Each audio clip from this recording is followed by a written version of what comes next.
Welcome to TWitWoW, the best wrestling podcast made for wrestling fans, by wrestling fans, on the web today. I'm John, that's my cohort and commentary Ashton, and this is a WWE catch-up commentary. Alright, well, for this month, we're going to be catching up on all the episodes of just Raw and SmackDown, if I'm not mistaken, Ashton, because of how the Patreon worked out. Yep. So it's been quite a month for Raw and SmackDown, because this also encompasses the draft and everything else. So how are you feeling about it, man? Yeah, it encompasses the draft, and it also encompasses the sort of new look stages and everything for Raw and SmackDown, where Raw kind of has the... almost like the skateboard ramp looking entranceway, and then SmackDown has brackets on brackets on brackets, baby. And the new, and the intro themes, and like you mentioned, the draft itself is part of what we're covering here. So we get to also talk about the new rosters. All kinds of stuff has changed with both Raw and SmackDown since the last time we talked about it. And yet, at the same time, I just can't shake the vibe that the more things change, the more they stay the same, because boy, oh boy, do we have some real whoppers of storylines to get around to talking about. Oh, yes, we do. And there's no time like the present. So let's dig into that. What do you want to talk about first, brother? Yeah. So I figured, we really, just to rip the Band-Aid off, we should really just talk about the shit that we hate first. And you know what? We usually do that anyway in TWitWoW because of Heat of the Night. So I think that the sort of three, really four even, big storylines that are coming out of these 6 shows that we're going to be touching on today, that we just fucking despise, that we have no interest in, that we would rather not talk about at all, are Lana, Rusev, and Lashley. Tell me if I'm off base on it. No, for sure. Tyson Fury and Braun Strowman. Yeah. Lesnar, Velasquez, and Ray. Yeah. And Team Flair versus Team Hogan. Yeah. So basically, everything really trying to get primed for Crown Jewel. Yes. So, Crown Jewel's existence. Yeah. More or less. Yeah. If we weren't obligated to do this because of Crown Jewel, or because of the Patreon, I should say, because we did get enough donations to do a partial catch-up commentary this month, we really would not be covering WWE at all until Survivor Series, because Crown Jewel just dumpster fire all over the place. And not only does the show itself look like a dumpster fire, between just the card itself having all these non-actual wrestlers in it and bringing back the old fucks to make the big bucks, and the whole Rusev Lana Lashley thing, all that stuff is really kind of catered towards Crown Jewel. But then you get into the morality question of it all, with WWE taking the Saudi blood money and bringing in outside stars for one show that just so happens to be the show where they're going to be promoting the propaganda of a corrupt government. Like, God, I really hate every single thing about Crown Jewel and everything it stands for, but we got paid, so I guess in a way, we've got a little something in common with WWE, because we got paid to talk about this shit, so we're going to do that. And difference is, we're not taking that money from a corrupt source. We're just talking about the corruption. Exactly. And as far as talking about the corruption, I want to keep it purely to the wrestling. And, for the more socio-political commentary, I feel like we've already done that. And I just hate on the wrestling end how it stalls storylines, how it manufactures bullshit to promote these fucking shows, and so on and so forth. So with that said, do we want to talk about Lana, Lashley, Rusev first? Since we're talking about the negative stuff first. Yeah, I was going to say, you say, do you want to? And I think, neither one of us really want the storyline, but do we feel like that's the most logical place to start? Because once we get past it, we never have to talk about it again? Yes, absolutely. So let me just kind of start. I'm going to kind of go back through my notes and talk about everything that's happened in the 3 episodes of Raw that we're covering here.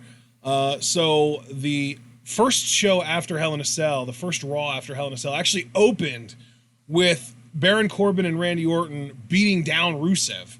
And he made a little bit of a comeback to get them out of the ring, but then we cut to Lashley and Lana in Rusev's house. And Lana tells Rusev that everything they own is now in her name. They don't have joint checking accounts anymore. It's all hers. And then Lashley said, you know, you should have been spending your money on Lana instead of sending it back to your family in Bulgaria. And then Lana takes her bra off in the bed and snuggles up with Lashley. And when we cut back to Rusev, Corbin and Orton are laughing their asses off outside the ring at him. And Rusev turns around to see them and scowls and then goes after him and beats the shit out of both of them before, you know, exiting. And I don't think we actually saw him at any other point on that same show. Yeah, thanks. I hate it. Just you're gonna hear me say that a lot this commentary, I think. Especially in this first like 45 minutes or so. Dude, I don't understand why they gotta keep doing this, man. Like, because here's my thing, right? And again, I want to be grounded and I want to keep it to the wrestling as much as possible, but in some ways, WWE seems like they've woken up. Like, I genuinely do. As a human being, I like their policy that couples are on the same show.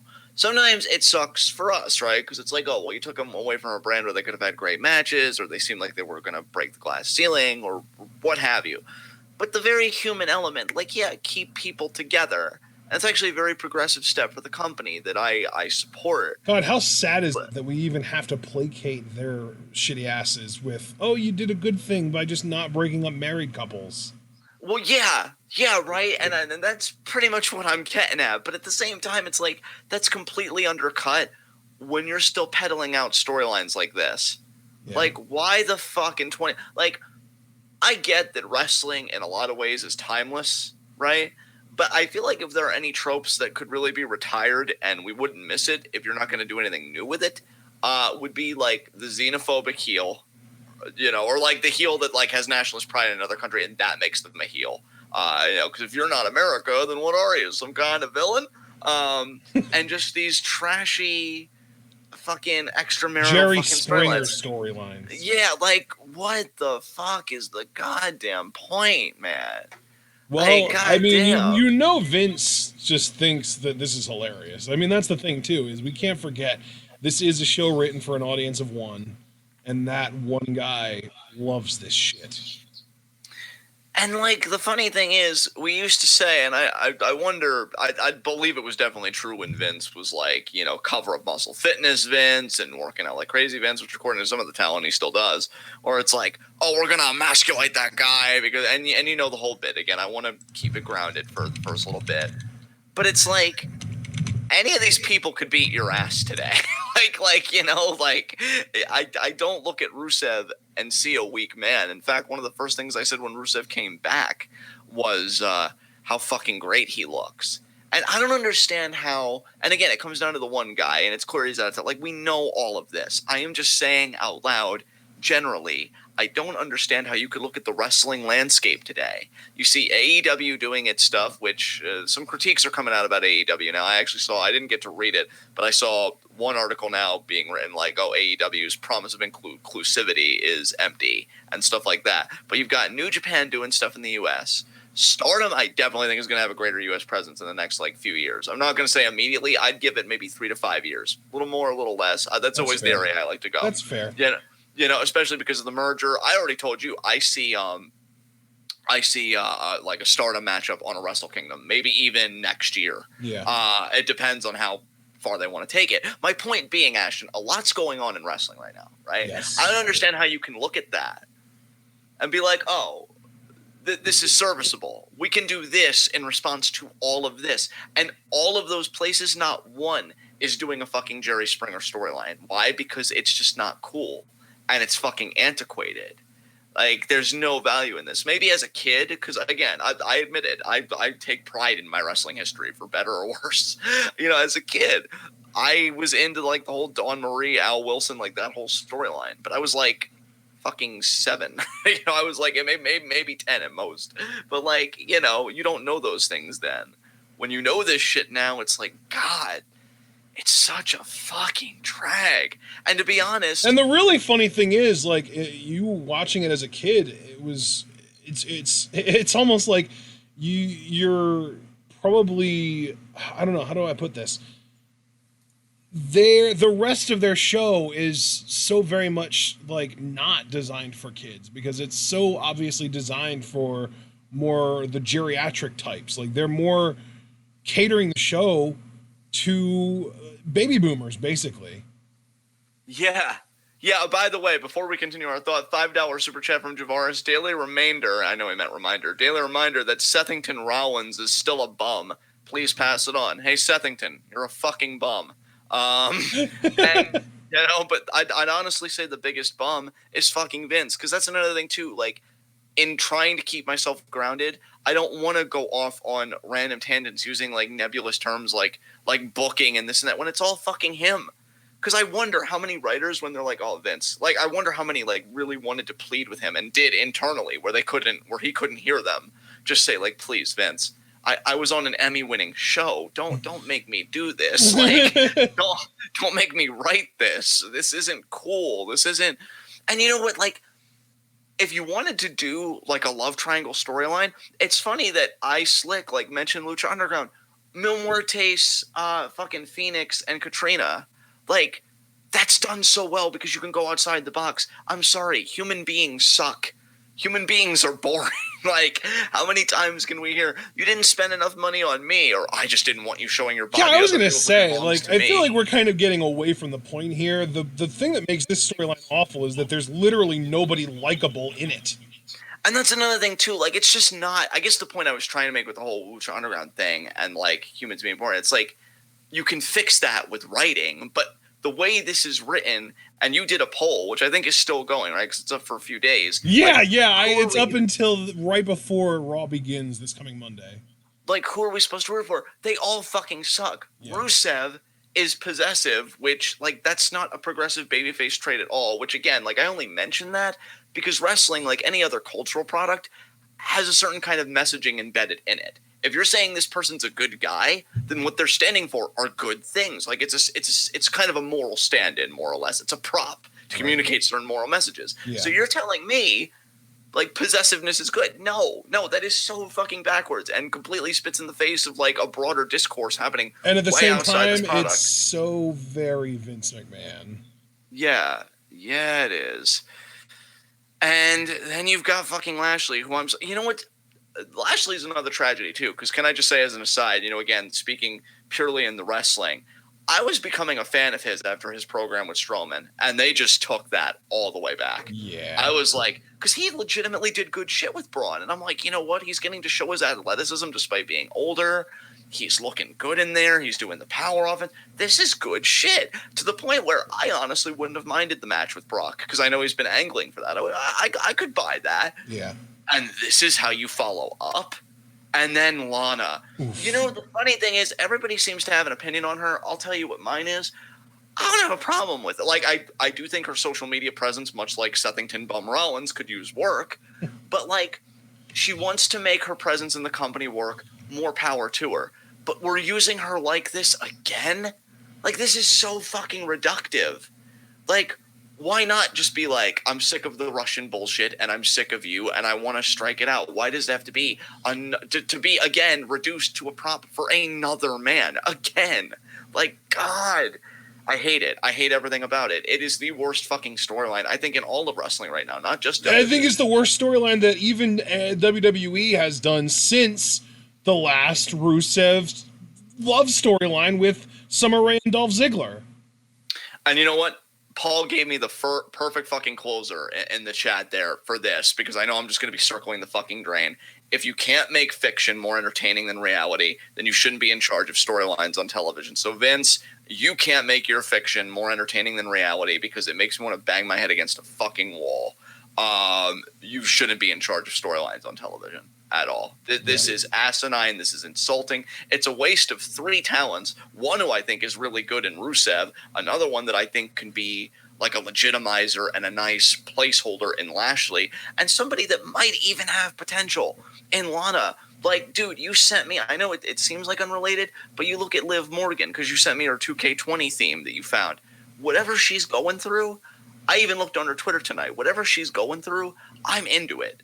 Like, it's good, compelling shit, even if the payoff is crap, which, I mean, let's be honest, it's WWE, so you gotta hedge your bets there. Yeah. But at least it's interesting. Yeah. What is interesting about Lana being arm candy? Again, there's nothing there. And I honestly think, given this woman's background as an actress and everything else, whatever you think about her as a person, which is completely separate from this, like, she can do more than this. She has more dimension than this. And this whole goddamn storyline is insulting to those three people and everybody that has to consume this shit, which right now it's us because we do a podcast as part of our living, for fuck's sake. And it makes me wish that I lived in a time where lobotomies were, I don't even know if lobotomies are still done, but I would want to live in a time where they were given out. I want to say lobotomies got outlawed in like the 60s. Well, then I want to go back, and I want to go to a time where take me back. Yeah, I know, because this is insulting. $2 super chat from Javaris. Basically, the whole story is that Lana is a thought, which, I mean, just to clarify for those of you that don't know, thought is that hoe over there. So it's basically just saying that the story is that Lana is a hoe. Which the story, yeah, but that's what's so maddening, because you could have made this interesting. Like, I feel neglected by you in our relationship. Because, see, that's... And I know, and this goes back to we miss Lucha Underground, and I don't want us to lose the thread, but that... You can't help but be maddened by it when you've seen really good wrestling. Yeah. You have the platform that you do. You have the biggest reach in the goddamn fucking world as it relates to wrestling. You can tell honest, difficult story. Like, I just got done, and I know I'm kind of jumping ahead because I know Q&A isn't until next week. But, like, I didn't get to tell you this when we were recapping our days. I watched the latest season of BoJack Horseman today, and it was fucking great. I have to wait till January for the story to finish, and I hate myself, but it was great. And it tells you that, like, relationships are hard, and change isn't easy, and this and that. And WWE, if they actually let their writers do what they want to do, they could probably tell those same stories. Like, no, Lana isn't a bad person. Their marriage is just hard. Because she doesn't understand why Rusev prioritizes these things over other things. And she found comfort in Lashley. Maybe they could even make the affair. Not that I'm saying people should have affairs, but they can humanize it. You know, because let's be honest, too. Even the affair segments, come on, dude. They're fucking caricatures. Oh, absolutely. Yeah, I mean, the whole thing. Like, that's the thing. I think that is what I hate most about this, is that the story that WWE is trying to tell is that Lana is basically this vapid slut who is too demanding, too needy, never gets enough money, never gets enough attention, and so she went and found somebody that would give it to her. And Rusev is this, like, innocent good guy, while Lashley is just, like, this predator, basically, that's just taking advantage of Lana. So they're trying really hard to paint Lana and Lashley as these big-time heels and try and sympathize Rusev. But in the meantime, they're also having Rusev come off as possessive, like you said, kind of pathetic because he's kind of sulking over the whole situation. And and the whole thing could be resolved with just making it about, like, oh, Rusev, I wanted a divorce and you refused to sign the divorce papers, so now this is how I'm getting back at you. That would immediately make Lana sympathetic, and I don't think there's a way to make Rusev really sympathetic in this, because the only real way to make Rusev sympathetic is to have it come out that he and Lana divorced months ago and he's just trying to move on and she's harassing him. But this entire angle doesn't work with them still being married. No, it doesn't. And I just feel like, again, with your platform and your resources that the WWE has, you can tell a really engaging story about how not all relationships are sunshine and rainbows, and you can show human vulnerability and all this stuff. Like, you claim to be sports entertainment. You're not a fucking sport, and you're not entertaining me right now. And it's just, again, we were spoiled on Lucha Underground because I can't look at wrestling the same way after you experience something like that. Yeah. And I think New Japan spoiled us by actually really treating itself seriously like a sport. And it's like, well, what's left for you? If I've seen... Yeah, like, I've seen the best version of the two different types of wrestling that we know as possibilities. So, like, how do you up that? In WWE's case, they're not even trying to. Because, like, I guarantee you, I'm not saying Lucha Underground would do it exactly like this, but maybe, again, they would show Lana and Rusev, like, actively struggling, and Lana finds a genuine friend in Lashley, and he starts catching feelings, which doesn't make him a bad guy, because human feelings are fucking complex. You can't reduce it to this woman's a thought, and this guy's a bad guy, and this guy's let's just say it, because Vince wants to say it, this guy's a fucking cuck, you know? And it's like, it's so much more than that. And you have the resources to paint that picture and use that canvas, and you fucking don't. Which you could pretty much we could copy paste that into every other story we're going to talk about, and that's the fucking insult. I'm so goddamn tired of being insulted. Like it's really fucking aggravating. God, fuck this whole story. Is there anything else we need to talk about? At least I mean, yeah, dude. I only went through one segment, and that was them in Lana or in Rusev's house segment. Then on the following week, we got. The massage parlor thing where Lana was getting massaged and then Lashley shows up, held the towel up so that Lana could turn over, and then he just kind of stared at her creepily. And then on this week's Raw, we got the whole restaurant thing where we got King's Court with Rusev, you know, them really trying to push the whole Lana is like this vapid, you know, needy, high maintenance, as Javaris called her, a thought. And Rusev is like this, you know, good guy, basically. It's funny because they're trying to paint Rusev as a good guy, but he's coming off as more of a nice guy. And I mean, like, internet nice guy, as in, like, the fucking stereotypical, you know, fucking virgin type guy that's angry at all women because they're all sluts and they all have sex with everyone except for you. So basically an incel, except Rusev obviously isn't an incel. He's just more of like an angry, you know, divorcee, I guess. I don't fucking know.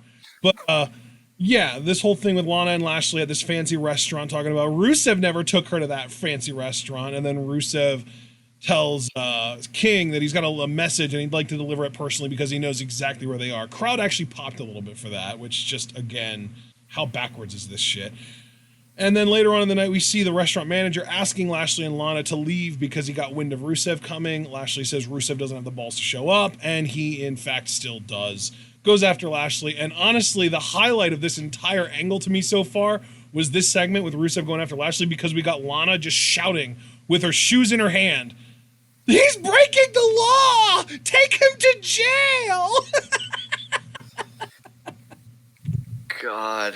Oh, God. Oh, fuck me. Oh, the storyline is so bad, but that segment, that moment of Lana just screeching, "He's breaking the law!" I feel like the rant I had, you could just copy paste for every segment. So you can mention the segments, but I'm really not going to say much after what I've already said. This whole thing is so goddamn horrible. Yeah, oh, my God. It's. And, like, actually, I do have one more thing I want to say. You think, and I'm just saying generally, I'm not asking because obviously I know what you would say, but like, you think Rusev likes this shit? In an age where the fan culture is like toxic as hell, because like any wrestling social media space or whatever, you could just naturally presume to have a high level of toxicity to it. And like, you think he wants to be seen this way when he has a legitimate marriage with this woman and they just want to fucking live? Like, God damn it, man. Like, God damn it. I feel for him and I feel for Lana. Again, you know, what they do decide to present or whatever in the public eye. It's like, fuck, we're married. We love each other. It's not, you know, why do we have to turn it into this? Because then I know some impressionable fans would be like, you know, Rusev, how could you do this to Lana? Or Lana, how could you do this? And it's like, fam, no. It's fake. No. Yeah, it's like, no. No, but Vince is like, oh, this is such good shit. It's like, God, I hate you. I hate you so much. God damn it. So what came after this? Well, I just wanted us to cover that. Now let's talk about the whole Tyson Fury Braun Strowman stuff. Oh, it gets worse. Actually, no, it's just bad in a different flavor. Like, again, you know, I wanted to just keep it to the wrestling, but like, you can't anymore. You just can't anymore in this age when you're doing the shit you do. And it's not even necessarily the Saudi show, which is a big fucking problem, by the way. But like Tyson Fury, who apparently is like very homophobic, conspiratorial. I think he's one of those guys. And again, this is just from what I've heard. I'm not saying this, just what I've heard secondhand. but like he buys into the whole Jewish conspiracy and stuff like that, and just seems to be like a pretty shitty human being. And we're giving him this fucking platform. Like, oh God, you know. I don't know if you guys know this about me. I know you know this about me, Ashton. I took business administration in community college. Yes. You want to know what the funniest fucking course I took was? What? Business ethics. Because it just always struck me as such a fucking oxymoron, you know? Like, and the thing is, I'm actually glad I took that course because I know the ethical framework that WWE operates on. And it actually comes from economist Milton Friedman, who said, what's ethical for a business is what drives up profits for shareholders. And it's like, that's how WWE operates, because the Saudi deal is good for investors. Tyson Fury getting that celebrity presence is good for investors. So of course it's ethical that we do it. Forget the message that we're sending about the governments we work with or the people that we get in our employ. But we're making money. Like that's honestly, if you think about it, bringing in someone like Tyson Fury, who you mentioned buys into the whole like Jewish conspiracy, like the Jewish domination conspiracy or whatever, that's even more concerning when you consider the Saudi situation. Because, like, who hates Jews more than the Saudis, right? Oh, God. Oh, God. Yeah, that's what I'm saying, dude. It's bad. Oh, Jesus Christ. Yeah. No, it's just and Wow. Can I just say too, you just bringing that to light just brought a whole other different or related thing to life. Like, Jesus Christ. And like, this is why I'm sorry. Like, I'm not saying to anybody don't like WWE, and you and I have had a conversation about this. I don't think anybody should love anything uncritically. Like, again, to use myself as an example, because that's where I feel most comfortable speaking with any authority. Everybody knows I love philosophy. I've loved it for 7 years. But newsflash, guys, academic philosophy, like professional philosophy, has a huge fucking problem with inclusivity. Like, it is racist. It is especially transphobic, because that's like the big thing right now. Has a lot of problems.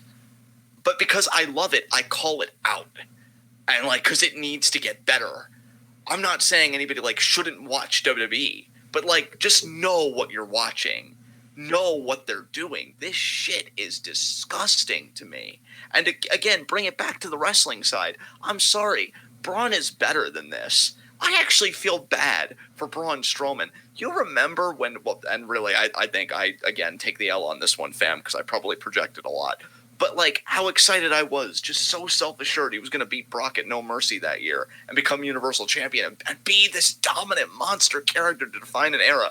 My God, it was a simpler time before he was turned into a fucking joke doing celebrity feuds. Like, this guy legitimately, you and I even said, he legitimately had one of the best matches at Clash of Champions with Seth Rollins. Like it was those two and then Becky and Sasha. And, like, he fucking brought it. And it's like, wow, a guy that can have compelling fucking matches like that in the main event scene that could easily be a dominant mid-card champion, hold a U.S. title probably for 2 straight years and nobody could bat an eye, and really make him a force. And you waste him on a fucking piece of shit like this that's going to get a fat fucking paycheck and probably never see the business again. Like, it's just so, I hate to keep going back to this word, but it's just so goddamn insulting. Like, it sucks. Did I just hear you spit? God damn. I'm sorry. I had something in my mouth, but you know what? It was appropriate. It was appropriate because, like, that's what this company is worth right now. Like, you know, I've been immensely irritated with WWE lately, and I've been in a really bad place with them. Yeah. And if it wasn't for a few select performers, like, I would just nope the fuck out. I'd be like, what the fuck is this? Yeah, dude, it's so interesting too, to me at least, because these 4 storylines that we're talking about are abominations. Like, they're genuinely like some of the worst things that we've ever seen in wrestling. And yet, if you can find it in yourself to look past these 4 storylines, I've enjoyed the shows, especially Raw lately. It's kind of crazy, actually. Oh my God, yeah. When you get out of the orbit of this stuff, yeah, which I know we will, yeah. Yeah, like, we're digging our way out of it now, brother. We're halfway through the bad shit. Yeah, it's like undercard is very promising. People stepping up, doing good shit. Like yeah, I get to still see Kyrie. Yep. Bray is in a weird place, but I'm still honestly enjoying him. You know, it's like there is a lot of good there, but my God, like but the bad is is like human so rights heavily issues promoted. level bad. Yeah, it's human rights level issue bad. It's heavily promoted. It drives their numbers like profit wise. I mean, like making the money, and it's gross. To be honest, and I want to be clear too, because I just saw a message in chat from Jace Fangmeyer, which he changed his main name back to Fangmeyer. When did that happen? But he said watching WWE right now is like watching a car wreck. You want to look away, but for some reason you can't. No, I don't give it that kind of credit either. It's not car wreck level entertaining to me. To me, WWE is like more like Two-Face, because you get the half that is abomination, awful, terrible, immoral garbage like this, and then the other side is completely the opposite, because you've got great human beings like Sami Zayn, like Ali, like Daniel Bryan, those type of dudes working their asses off, putting on compelling matches, cutting entertaining promos, doing great stuff.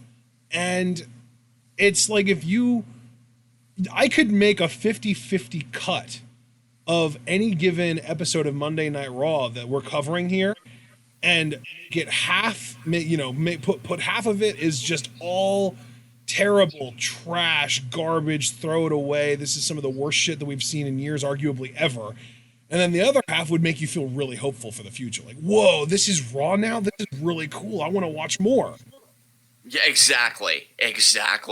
There's nothing car wreck about it. Like, the only real car wreck level storyline is Lana Rusev and Lashley. And even that is, I think that's more like, that's worse than a car wreck, because car wrecks are at least like, oh man, this is really gross. I don't know if I want to watch this. Whereas, and then you watch it anyway because it's like, you just have to see. Whereas with Lana Rusev and Lashley, it's just bad. Like, it's not even like The Room type bad, although it does have The Room bad level acting. It's just straight up bad. Yeah. That actually summed it up quite nicely. We can move on to the next thing. What's the next horrible fucking thing here? Brock, Velasquez, and Rey and Dominic. Oh, God. The best thing about this was Dominic getting abused, because it just doesn't happen enough. Wait. I get the feeling you missed this. What happened? Night. Wait, say that again? Brock did it again tonight. Oh, that's amazing. Holy shit. Dude. Yeah, I did miss this. Yeah, there was, you know what? I'm going to start back at the beginning, at the 10-7 Raw, which I don't actually think that anything from this storyline happened on that show, so I guess I'm actually going to start with the 10-11 SmackDown, where Paul Heyman cut a promo, and then Rey and Velasquez came out, and we didn't get any physicality here because Brock wasn't around, but we just got like the intimidation factor and stuff. And then on this week, or last week's Raw, we got actually, I don't think we got anything about this storyline on that show either. Oh yeah, we did. Oh no, we didn't actually. Okay, so last week Raw SmackDown, we didn't get anything. And then this week on Raw, that's what it was. This week on Raw Rey came out and cut a promo on Brock, hyping up Cain Velasquez, and then Heyman retorted on the Tron, and then Shelton Benjamin showed up, which I thought was interesting, to talk about his history with Brock, and he kind of started bullying Rey in the ring, talking about how, if I beat up Rey Mysterio, do I get a WWE title opportunity, since that's what Brock got? And, he starts picking on him and talking about wanting title shots and stuff. He's like, shoves him. And he's like, that's the U.S. title, right? Then he shoves him again. He's like, oh, so is that an Intercontinental title shot? And it was really cool. And then Velasquez showed up, intimidated Shelton. Shelton went in for the single leg pick, but Velasquez took him down and beat him up pretty good. And then on SmackDown, like, oh my God, you need to go back and watch this because it was amazing. Rey and Cain Velasquez came out to cut a promo, and then Brock and Heyman showed up on the Tron, and they were backstage. And it ended up that Brock had already beaten down Dominic, and he just pulled him up by his face, basically, and revealed his face to the camera. So then Rey went back to tend to him, and while Rey was trying to tend to Dominic, Brock attacked him and F5'd him into the wall so hard that Rey's boot put a fucking dent in the wall. Holy shit. And then he F5 Velasquez onto Dominic while Dominic was laying on the stretcher thing. Oh my god, that's so abusive. It was really good, dude. Like, I hate this storyline, but watching Brock destroy this, specifically Ray and Dominic, like, Velasquez I have no emotional attachment to either way, but watching him beat the shit out of Ray and Dominic is hilarious to me. Yeah. Especially Ray, because Ray just takes a beating so well. Yeah, he does. He does. And that's the thing. If this was just like Brock and Ray, I'd probably be vibing with this, honestly, at least a lot more. But, you know, to know that Velasquez is in here, you know, because Fox wants like a more sports approach, you know, whatever. But they drafted Bray Wyatt. Like, what the fuck, man? But they drafted Bray Wyatt and they took the fun. So, like, you don't even know what you want. It's like the Rocket League. It doesn't even know what it wants. Yeah. It does. You don't know who you are. So, you know, it's just kind of like with this storyline, admittedly, more than the other two. Because, again, even though that two is heading to Crown Jewel, so copy paste those criticisms. I'm just more like gassed out on this. You know, it's just like, you know, WWE has wanted to like do this kind of stuff for a while, where they get that level. I think that we, as a collective, are just sick and tired of Brock Lesnar in general as a champion. Yes, and it's like, well, you know, we're doing it again. Now, all of a sudden, now we've got Mexican Brock Lesnar. Cain Velasquez shows up with his MMA background and limited wrestling experience, and he can do a Hurricane Rana, you guys. He's actually good, but he's not actually anywhere close to as good of a professional wrestler as Brock, because Brock trained for this shit back in the early 2000s before he showed up on Raw, and Cain hasn't even been training to wrestle for a year at this point, so he's going to be basically male Ronda, except probably worse because he's been doing it for less time, and he's going to be going against a physical beast like Brock, so he's probably going to be tempted to do some more like dangerous shoot level shit because it's Brock and he can handle it, and he shouldn't do it anyway. So yeah, I'm like, my concern here is that Velasquez is just going to be the absolute shits, the drizzling shits, the Hershey squirts, whatever you want to call it, in the ring, and then it's just going to be a disaster, and they signed this dude for 3 years, so it doesn't really matter how bad he is, they're going to keep pushing him. This, honestly, though, just kind of go like retro TWitWoW and finding a silver lining. Like everything you just said, there is like positivity to be extrapolated there, because I'm so glad that this is on Crown Jewel now, because if he is the drizzling shits, like that's what the fucking Saudi government deserves, is like a shitty fucking wrestling match. Like this is what you. Oh, and you know what? I love what Javaris said here. Javaris pointed out, if Fox wanted the sports feel, why not ask for Riddle? Thank you. Yes. Yeah. That's something I'm going to be asking until he does get called up, and it's going to be the Raw you watch. Yeah, yeah, totally. That's a very Vince McMahon move to take like you know, this brand that's like, oh, we're gonna be more sports oriented, and then just be like, hey, go fuck yourself, pal. God, him stepping away from the product, which again, the only reason I dude, ever the XFL can't start soon enough, right? it really can't.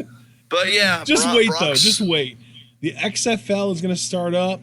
Vince is going to take a leave of absence from WWE, and Triple H is gonna start calling the shots, and he's gonna get everyone in line. He's gonna make the show have more of a continuity. He's gonna give it more of that like NXT feel, as far as like really comprehensive storylines that people can follow, and then characters that people can get attached to. And then 3 months later, Vince is gonna come back and fuck everything up again. If I was Triple H, I would make him secretly sign paperwork. I would deliberately lie to him and Stage be like, a "Oh, coup, this is baby. something." Stage a coup. Yeah, and be like, "Oh, just sign this away," and then just be like, "Ha, that wasn't for pizza. You just signed away your voting shares. Fuck off." But yeah, I'm so tired of Brock, and I'm tired of Brock being used in a way that I don't find interesting. Like, and that's another thing too. And again, like, I know I'm speaking about things that didn't happen rather than what did, because what did is just so goddamn awful. Yeah. Like, you could have told a really amazing story and given the fan base that was so behind Kofi. Like, I read an op-ed by a black wrestling fan, like how much Kofi's reign meant to him. And you could have given them that collective sense of closure if you would have just, I don't know, made Kofi develop a bit of an edge. Like, I had a friend of mine on my philosophy Twitter, because he really likes wrestling. He likes to talk about that more than the other stuff. And he tweeted like a gif. I guess this was like on a past SmackDown or whatever, where like Kofi was asked about like losing the WWE title, and he's like, no, I'm fine. Power positivity is all I need. But you can see in his hand he's crushing a pancake. So like he's getting his like he's saying one thing but he's doing another, you know what I mean? And like that's interesting shit. Like I'd like a Kofi that's like, how could I get caught like that? You all worked so hard for me, you were all behind me, and I let it all go to shit in like 8 seconds. How could I let that happen? And it consumes him. And we see a tougher Kofi and an edgier Kofi in a rematch. Like I would have taken that a million times over. And you can't even say that it's impossible because Kofi worked one of the Crown Jewel shows. Like as the champion against Dolph Ziggler.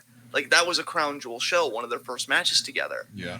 And it's like, I would have been so much more invested in a Kofi that said, it's not going to be 8 seconds and you're not going to win this time. And it's, you know, it's gonna be me, you know, that whole fucking thing that I'm gonna win, I'm gonna be the champion, I'm gonna make this right. And they go and they have an actual match, and granted it would still fucking suck because it's Crown Jewel, but at least you give the people that closure. But the idea that literally, I mean, this is it, you just used Kofi that way so that you can leapfrog over all of that emotional development, that whole thing, and be like, who needs to take care of that? That's pointless. We got Cain Velasquez.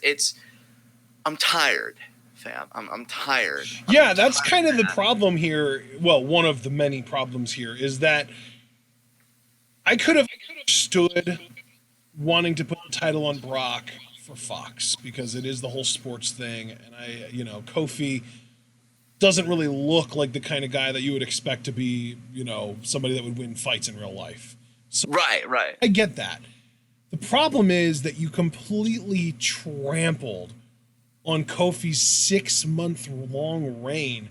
You literally had him lose the title in 8 seconds, and then not only did you not allow him the proper breathing room to have that emotional moment where maybe he gets like this standing ovation where the reign didn't, lasted. It was great while it lasted, basically, and maybe like a standing ovation as he leaves. You didn't give him that opportunity. But then you immediately jump right into another feud for the world title with somebody that isn't a professional wrestler. And the worst thing about all of it is that we found out then that this guy that isn't a professional wrestler that got brought in to challenge Brock, oh yeah, that's happening on the Blood Money show.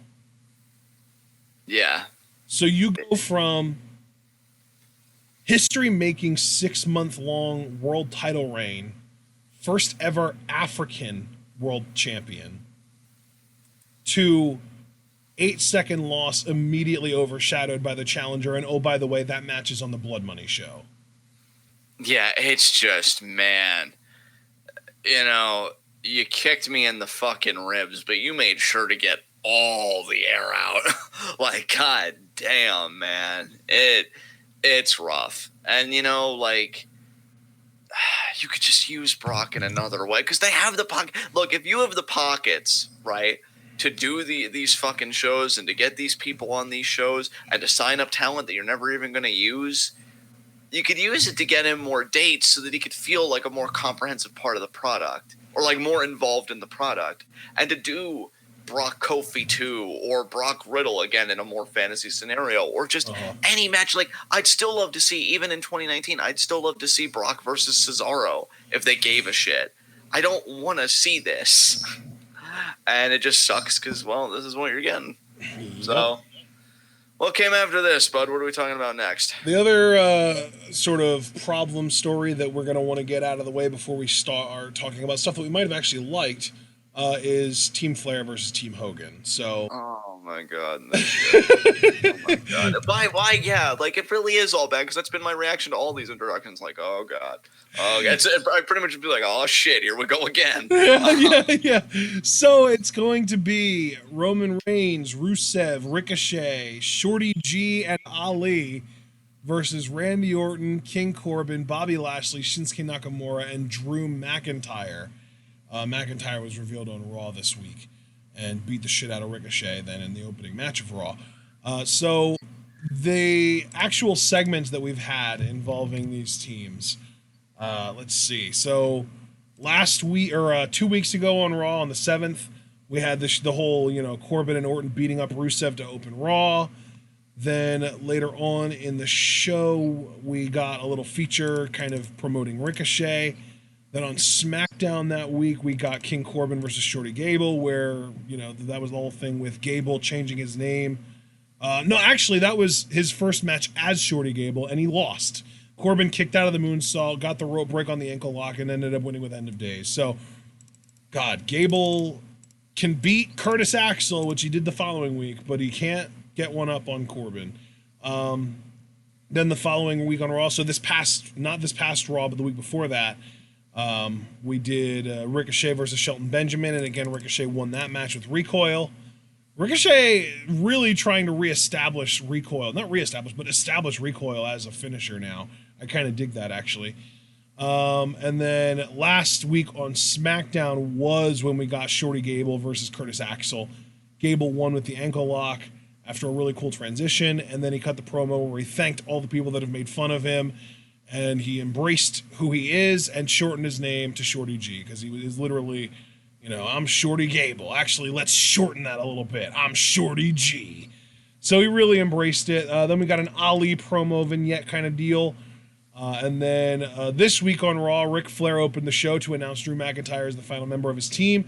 Drew ended up having a match with Ricochet to start the show off, and then beat him with the Claymore kick. And then after the match, beat down Ricochet, did the Future Shock DDT, and then a reverse Alabama Slam onto the steel steps. And then the post beatdown celebration, Drew mocked Hulk Hogan's poses with the hand to the ear into the crowd kind of stuff. Then later on in that night, we got the whole Rusev, Lashley, all that shit. I don't even want to talk about that again. I think that might have been it on Raw. Yeah, and then this week on SmackDown that just happened, we had... I don't think we had... Oh, we had the whole opening with Miz TV featuring the SmackDown side of Team Hogan and Team Flair with the, all the trash talk, and then our main event ended up being Ali, Shorty G, and Roman versus Corbin, Nakamura, and Cesaro. Ali pinned Cesaro after Roman speared him and then tagged Ali in, so we got a cool little moment there with Roman kind of trying to help Ali to get a little bit of a feature going on there. So that was pretty cool. But that being said, you know what our 5-on-5 is? We've got Roman, Rusev, Ricochet, Shorty G, and Ali versus Orton, Corbin, Lashley, Nakamura, and McIntyre. Yeah, this was solid. It's funny because I'm just gonna say it because I wouldn't be John if I didn't. I really hate the old people in this. Yeah. Like I saw Hogan, the one video where he was announcing the replacements because Seth Rollins dropped out, and I'm like, last SmackDown. Yeah, that was SmackDown. I'm like, I really just want someone to beat the fuck out of you and not stop. Like, you just have that face where, like, it doesn't feel complete unless a fist is in it. I don't know. I really hate Hulk Hogan. And then Flair, you sent me the one clip where he's like, where are we? It doesn't matter. Smack that. It's like, oh my God. That dude, you got to admit that was hilarious. That was hilarious, but this is why I kind of laugh at his lawsuit, like trying to trademark the man, because if he talks like that in open court, it is an open and shut case for Becky. Like, girl, you fucking got this shit. You don't even need to talk. Let him talk. That would legitimately be my legal counsel. Yeah. Where the hell are we? We're in Cleveland? We're in Oklahoma? I don't know. We're in SmackDown. Raw. It's those things where, like, everyone thinks he's drunk, but he's just old. And that's the thing, like, on a more serious note, and again, this just grounds it more in the wrestling rather than, the human rights violations, the authoritarian government, and really just everything falling apart as we know it. I don't want to hate these fucking people. I don't. I have fond memories of Rick even when I got into wrestling because, the whole evolution thing and his feud with Triple H and all that stuff. That was good shit. Yeah. Hell, I was even shamefully, in hindsight, but you don't know then, and because it didn't happen then. A Hulkamaniac with his, like, miracle run. Like, oh, he's undisputed champion, 2002. What a comeback, blah, blah, blah. And Undertaker, another one. Like, I have precious memories with these fucking people. And you trot them out to do this shit, and it's like, God, just go away. Just enjoy what you've earned. Maybe don't talk to people. Maybe don't use social media. Maybe don't, work on that. Maybe just don't exist in the online sphere. Exactly. Like, just that's not for you. No, that's not for you. Get it out of your mouth. But, Enjoy the time that you've earned and let me enjoy the time that you gave me, okay? I don't want to have to come up here and say for the 1,000th time that Hogan's old. Even Hogan knows that he's old. I get it, brother. I'm going to be the face of life alert, brother. I get it, you know? I don't want to have to say that, even though I just did. The Hulkster has fallen and he can't get up, brother. Okay, you can stay. But it's more just like, fuck me. You leave me no choice but to say it because this shit keeps happening. Like, my God. I guess the tag match will be good for the people involved. Maybe. I don't know. Maybe they'll be treated as lepers because how can you go and do a Blood Money show? Hell, fucking Brian and Kevin not doing it was the best thing they could do for their careers, for fuck's sake. Sammy won't be there either, obviously, and it's not even because he doesn't want to, it's because he's not fucking allowed. And I would hope even if he was allowed, like, he wouldn't go, because Sammy's actually doing important shit, you know, like... Yeah, it's just like, dude, like, how bad is it that WWE's in a state where they're trying to do these shows for this government that they're promoting, and they won't even allow one of their superstars in based on religion? Yeah, and then how does that same company, because and I don't say this against Sammy because you know I fucking adore Sammy. I'm just saying it matter-of-factly. I get that Sammy isn't like a main event talent or anything, like hasn't headlined a WrestleMania or is just like on that level. But even so, just speaking on principle, which I know is a foreign language to this fucking company, how do you have a talent that you have on your payroll? So, like, you pay them to be there, but it's almost like you're talking out of both sides of your face because it's like, oh, we want you here, just not enough to stand up for your basic human dignity when this company throws even more money at us, or this government throws even more money at us. And it's like, if I'm Sammy, and I get why I'm not telling him what to do. You gotta make money, especially if you're doing the social causes. Like, he built a fucking clinic, and like, this man has done more than I'm ever gonna do in my fucking life. But, like, I'll say inside, that's gotta fucking sting. I work for a company that doesn't even give a shit about me. Like, and the same for the women. You keep talking about social progress. Fam, that wheel is not turning at all. Yeah. Like, I love how the first show that they did, the greatest WrestleMania or greatest Royal Rumble or whatever it was, that first show that they did, they used the whole, like, oh, women are allowed to drive now talking point and really pushed that as a way to kind of try and make people believe, like, oh, they're really trying to be progressive. And yet, even now, like a year or two later, I think it's like a year and a half later, because I think that the first show was in late April or May of 2018, the women wrestlers aren't even allowed to appear on the show. So progressive, much wow. It's really bad. And that's the thing, like, and honestly, like, when you really think about, like, why do so many people want to be on these shows? Because this is the biggest paycheck of the year now. Like, these shows are the new WrestleMania paycheck, and the women aren't getting them. Oh my God. Well, first of all, I'm actually glad you mentioned it in that context because you're 150% right. But then, like shows like came out of retirement for that paycheck. Yeah. Fucking even his lazy eye could see the money on that fucking check. Like, God damn. He had one eye on the 100 and the other eye on the 20. God damn it. But, like, if I'm the women in this company, besides the fact that, you know, my coworkers have been reduced to, you know, evil heel archetype in Kabuki Warriors because God knows they're a different nationality, which suddenly means that they're not capable of complex or nuance or anything like that. No, that's fucking silly. Or, you know, again, just being arm candy. You are more willing to sit at the fucking table and talk about, you know, Crown Jewel 4, let's say, because they've used the Crown Jewel name, like, what, 2 or 3 times now. So I think this is the second Crown Jewel. But even so, the idea that they're doing a sequel, it's plausible they do a 3rd or a 4th. But you're more willing to sit at the table, say, and do Crown Jewel 4 than you are for Evolution 2? Like, the whole thing's a goddamn insult. Like, the women are being told every time they do one of these shows, and Evolution 2 isn't talked about. I heard a murmur about an NYC3, so I'll keep my mind open to that. I mean, dude, even if they do an NYC3, though, those women are basically getting, like, one-time, here's payment for your match type paydays. They're not getting, like, fucking big-time Saudi money, here's your, like, bigger than WrestleMania paycheck kind of payday. Yeah. I hate it. You know, I'm not even gonna say thanks. I'm not thanking you for this fucking shit. Fuck you. You know, it's bad. Yeah, It's like we're just talking really about the bad. difference between maybe like $1,000 for working a weekend and like 50 grand for working a match minimum. Yeah, dude. Oh my god. I feel so sorry for the women, especially when again they've got a talented fucking division, and they don't even get to show it.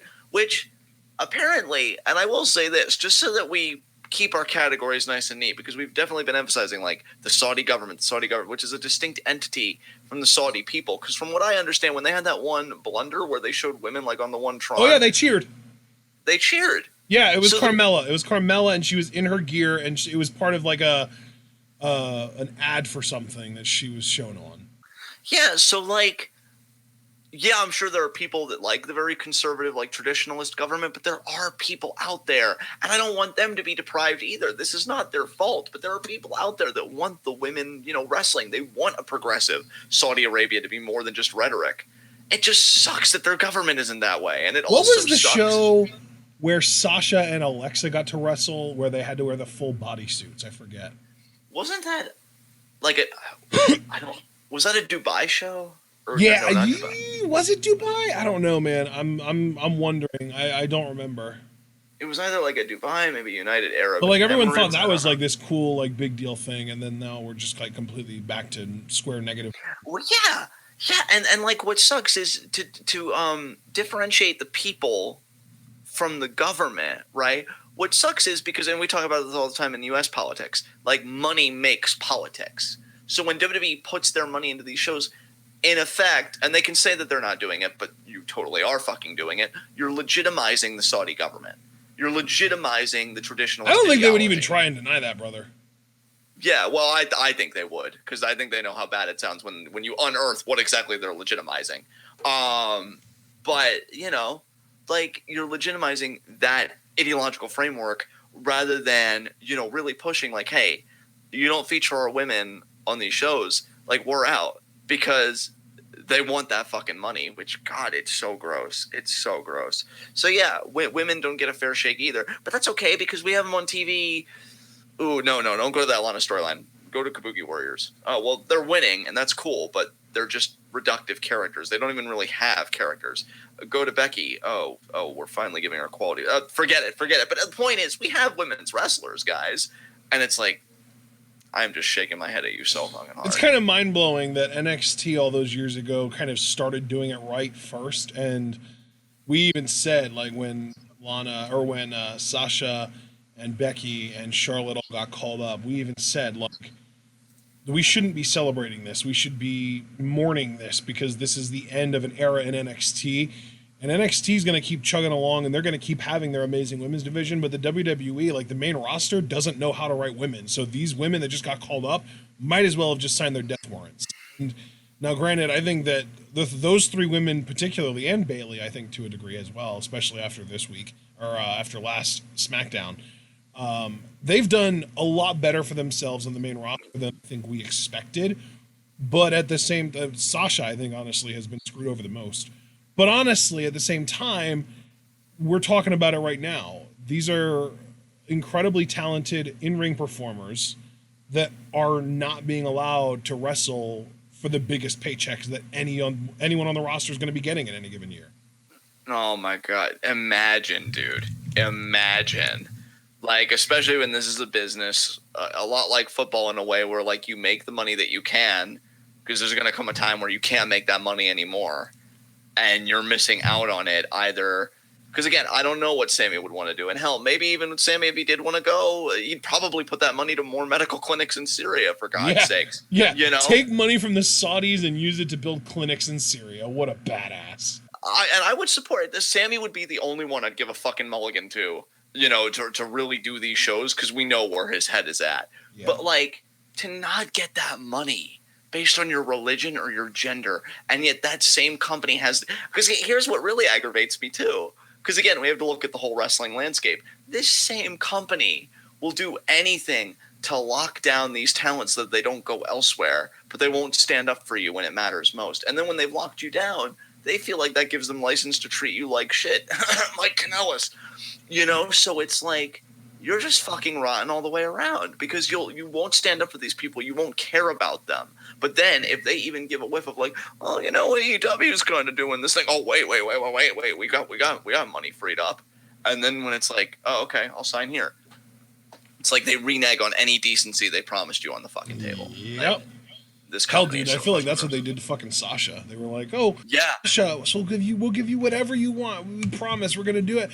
Loses 2 consecutive pay-per-view matches and doesn't win the title, and then ends up getting transferred over to a show that her best friend is the champion on, and she won't challenge for the title. Oh yeah, because it's being led by a guy that hates her, and it's just like actively, I don't think he hates her. I think he just isn't impressed by her. Right, which like he came out and said like she just does nothing for me. Jesus Christ. How much do you want to bet, like, when Vince was in that room? Because I just have to believe that he was, since he has his finger on everything. The moment she signed, he had to stifle the evil fucking laugh. And when she's like, oh, what? Oh, nothing. All right, well, good doing business with you, Sasha. It's going to be a great run going forward. And then he walks away. And then, just has that evil laugh fully erupt. Like, yeah. God damn. If that man had a mustache, I'd guarantee you he twirls it 90% of the fucking time. It's just sad, dude. It's really sad that, like, they've got the money and resources they do, and they just treat people with such abject disdain. Mm-hmm. And not just the people in their own company, but their fans especially. Like, it's funny because there was that whole thing a few days ago where I think it was MVP said about how nobody hates pro wrestling more than pro wrestling fans. And the best response that I saw to that was actually it was either Dave Meltzer or just somebody in the Wrestling Observer message board saying the only thing that hates pro wrestling more than WWE or pro wrestling fans is the WWE themselves and Vince McMahon. Like, they fucking hate the concept of pro wrestling. They've tried to distance themselves from it for decades now. Yeah. A quarter of a century, as a matter of fact. Oh, dear God. Oh, the horror. All right, what came after this, man? Well, we're not really covering it in order. We're just covering storylines. And I guess since we've covered the 4 big bad storylines, let's cover the next one that's also kind of bad, but at least had its moments and isn't outright offensive and problematic. Lacey Evans versus Natalya, last woman standing on the 10-7 Raw. Lacey did some cool stuff. She did like a vertical suplex onto the table. There was this funny moment where she threw Natty into the set, and because it's like the skateboard ramp now, Natty slid down the ramp. It was pretty great. But Natty did end up winning that with the power bomb off the ramp through a table. See this? Hold on a second. Let me see something real quick. Okay. I'm to quote one of my favorite Ashton phrases on the show, because I feel like it happens quite often. I'm Googling. In my empowered Vince voice. Yeah, I don't understand. And this isn't even anything against Natalya, like my whole bit, like I fucking hate Natalya, which I do. I fucking hate you, Natalya. But I don't understand why you give her the win in like a special match like this when women rarely get like those specialty matches. Or I should clarify. Women outside of the 4 horsewomen bubble usually don't get specialty matches like this, and you give it to the 37-year-old rather than the 29-year-old, because I had to look up Lacey Evans' age. Like, I don't understand why you don't give it to the younger talent, especially one that WWE knows damn well is so marketable on their terms. Like, you're not going to make Natalya, at least I don't think you are, women's champion either again or at least for the foreseeable future. Lacey, I feel like if you told me she's going to win the title next week, I wouldn't even bat an eye. Yeah. And, like, here's the thing. If she's going to be on Bruce Pritchard's fucking show and we have to endure it, I'm going to be honest. I think Lacey is the least offensive of the crop. Like, I wouldn't mind her. Like, I don't really like any of the women that Bruce Pritchard is likely to push, but Lacey is probably, like you said, the least bad of the group. Yeah, and so, like, you do this specialty match, which, again, for women in their tier, doesn't happen often. Yeah. And you use that opportunity to fucking give it to Natalya. And I just, again, this isn't even me going on my Natalya hate spiel. Like, I just legitimately do not get it. And I think it's just really a backward step. I think Lacey absolutely should have won here. Especially because I heard really good things about the match. Like, the inspired spots that you kind of went over and this and that. And so you do all that. But Lacey, who I also mention, especially if you're going to play this up, like I know you've kind of predicted that they will when she goes face, they're going to want to hype up that she has a Marine background. So wait, a Marine, which is supposed to be like that tough shit, you know, like that really courageous, really strong, resilient shit, and you lost to somebody that used to have a farting gimmick. Doesn't compute to me. So yeah, was not a fan of the outcome. I like the idea that they did the match if you had to prolong the feud. It's nice to see other women that aren't Sasha, Bayley, Becky, Charlotte get a specialty match. Yeah. I just think you totally bungled the result. And I think that was a very leveled response by yours truly, given my hatred for Natalya. So I'm going to let my case rest there. Yeah, so. I agree, man. I agree. So here's the weird thing to me. Like, I agree that there's literally no reason for Natalya to win this. I'm not going to even attempt to argue that point because I feel like you are absolutely correct on that. However, here's what's weird to me, right? Yeah. This whole feud happened, and then the following week on Raw, we got the Kabuki Warriors versus Natalya and a mystery partner. And Natalya revealed her mystery partner eventually to be someone that she felt pushed her to the very limits and all that stuff, and it was Lacey Evans. I thought that was a face turn for Lacey, right? Because you're getting out of your way to blur the lines here, because Lacey had already been drafted to SmackDown by that point. So you're already blurring the lines of your roster, of your brand split. And you're doing that in a way that presents Lacey as almost heroic, because she is here to help her quote-unquote former rival in Natalya take on these baddies, which Kabuki Warriors unironically, inarguably were heels when this match happened. And then this week on SmackDown, Lacey was healing it up against a local talent. Yeah, dude. I don't get it either. I really don't get it. I think you're 100% right as far as the confusion, because like you do this whole thing, which I didn't even like the tag team, but like you do it for the one-off, which I'm not complaining because Kabuki Warriors. I mean, I wasn't a fan of the tag team either. I'm not trying to say that I liked it, but no, of course not. It's just if if you feel like this is the right way to go, commit to it, right? And that's what I was getting around to, Ashton, because like I know you didn't like it either, and I didn't like it, but I figured you and I would have that that shared viewpoint of like, well, this is happening, so let's see where it goes. And I totally pick up what you're laying down when it comes to like, what are you signaling with your product? If you have Lacey get acknowledged this way by Natalya, that should mean that maybe I should start getting behind Lacey. But now she's back on her bullshit on SmackDown. Yeah. And goddamn, we already talked about how mixed messaging is bad, in relationships and stuff like that. It's even worse on a wrestling product, because it's like, what are you trying to tell me? Because that's the thing. I hate when, and I'm actually so glad you brought this up, dude. I really am. Because one thing I don't like when it comes from any veteran or any writer or whatever is like, oh, just shut up and watch the show. First of all, don't tell me what to do, please. Second of all, even if I did want to do that, right? Just even a Jersey thing, right? Yeah, it's a Jersey thing. Yeah, exactly.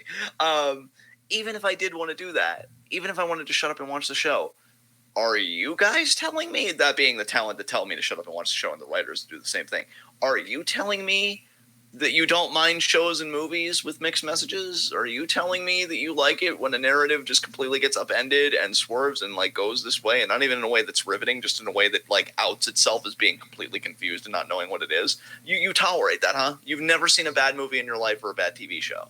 You've just always enjoyed everything that you've shut up and watched. Television doesn't work that way. You can't expect it in this day and age to work that way, and you don't get a fucking pass. You did this thing with Lacey. Commit to it. Because that's the paradox. You tell me to shut up and watch, but we are watching. How else could we complain unless we haven't watched it? I mean, there are plenty of people, and even just in the IWC or the YWC alone, there are plenty of people who very obviously don't actually watch and complain about things that were explained. So I can understand that. Fair enough. I can be charitable to that point. But I think there's also a segment of the population that WWE, and really just the legends and the writers, not everybody that complains is ignorant of what you do. And especially when you look at the actual substantive criticisms beyond oh, this sucks, like we're doing here, you see that it's a problem.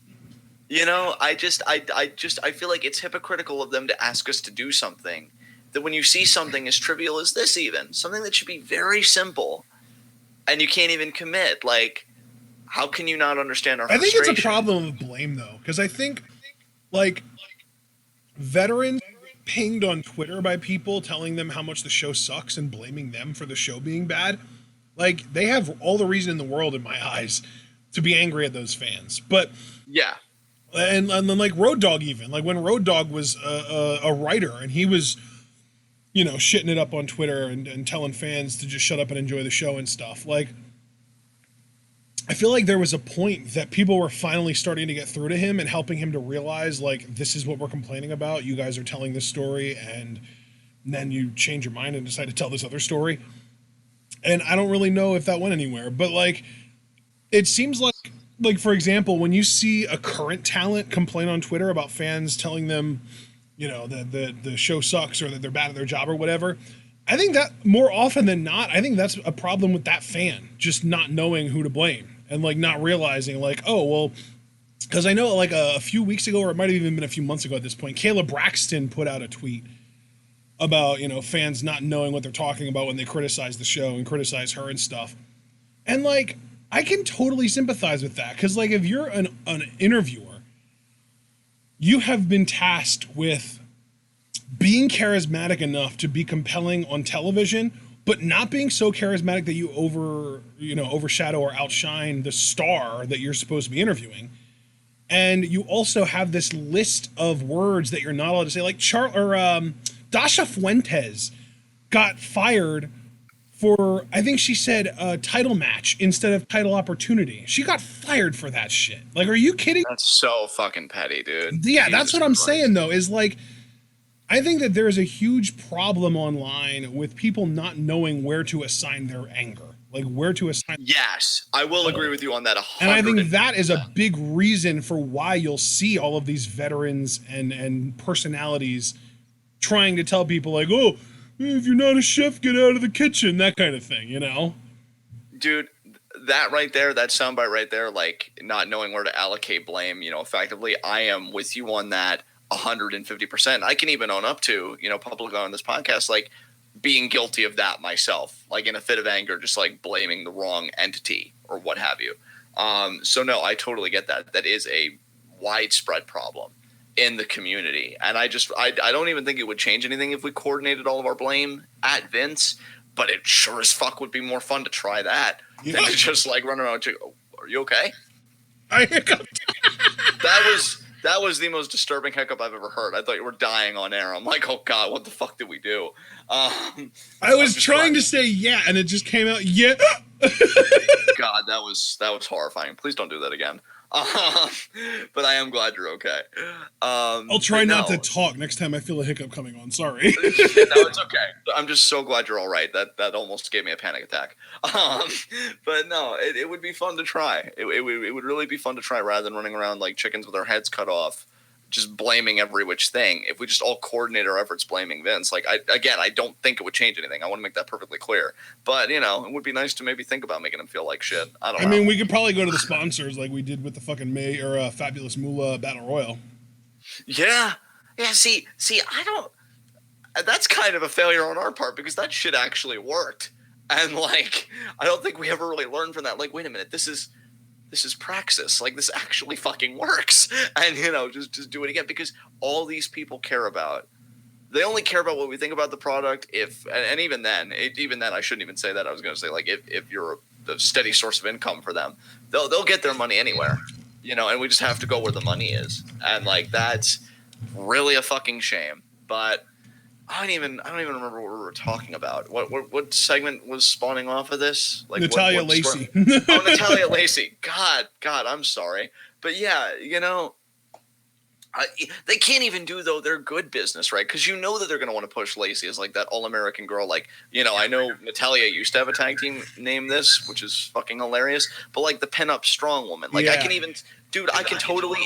If Lacey came around in the Ruthless Aggression era, she totally would have had a pay-per-view poster with her looking like that feminist woman back in World War II with the arm up, like posing. You can do it, like that whole iconic imagery. They would have had Lacey do that. Like, that's her marketability, and they can't even do that right. Jesus Christ. Like, I'm even trying to help you make money in ways that don't make me feel like a piece of shit for watching you, and that should make you not feel like a piece of shit for doing it. And you can't even do that. Like, God, I feel like this company needs to... I feel like Vince needs to wear water wings when he does anything. Like, I can't. The thing is, I've noticed lately that the WWE doesn't have any interest in making money in a way that makes it dependent on the quality of their product. Because as long as their money is independent of the quality of their product, they don't have to try. They can just keep breaking it in regardless.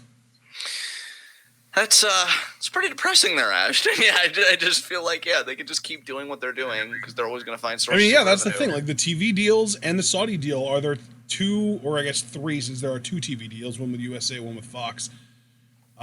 Those are the ways that they make probably like 99% of their income. I mean, it's probably close to like 85% because they obviously make a ton of money selling merch and stuff, but it just feels like that's where a big bulk of their income's coming from. Because, like, before the news of the Fox deal broke, nobody was talking about Vince McMahon as a multi-billionaire. People were like, oh yeah, he's like in the high, six figures, like 900 and odd million. Like, he hasn't broken $1 billion yet. But then once the Saudi deal came through and the Fox deal, which was $1 billion, and the USA deal, which I guess was reported to be 1.2 or 1.3 billion, now suddenly Vince isn't even... It's not even a question, is Vince McMahon a billionaire yet? He is a certified multi-billionaire now. Yeah, Vince is like, I'm going to get all the B's. Blood money, bad writing, billions. Tres comas. 3 commas, baby. The billion mark with a B, bitches. 3 million marks, and don't worry, you are all in the B club too, as in Beta Cox. Get me my jet now. God, he power walked a trail of blood. Oh my God, Vince, you're a reprehensible human being. What's the next storyline we're talking about? I wasn't even done. I actually wanted to talk about the heel Lacey that we saw on SmackDown tonight. Oh, please do. Absolutely. Did you see this? I did. I actually did see this. Yeah, because she had this opponent. It was Cameron Connors.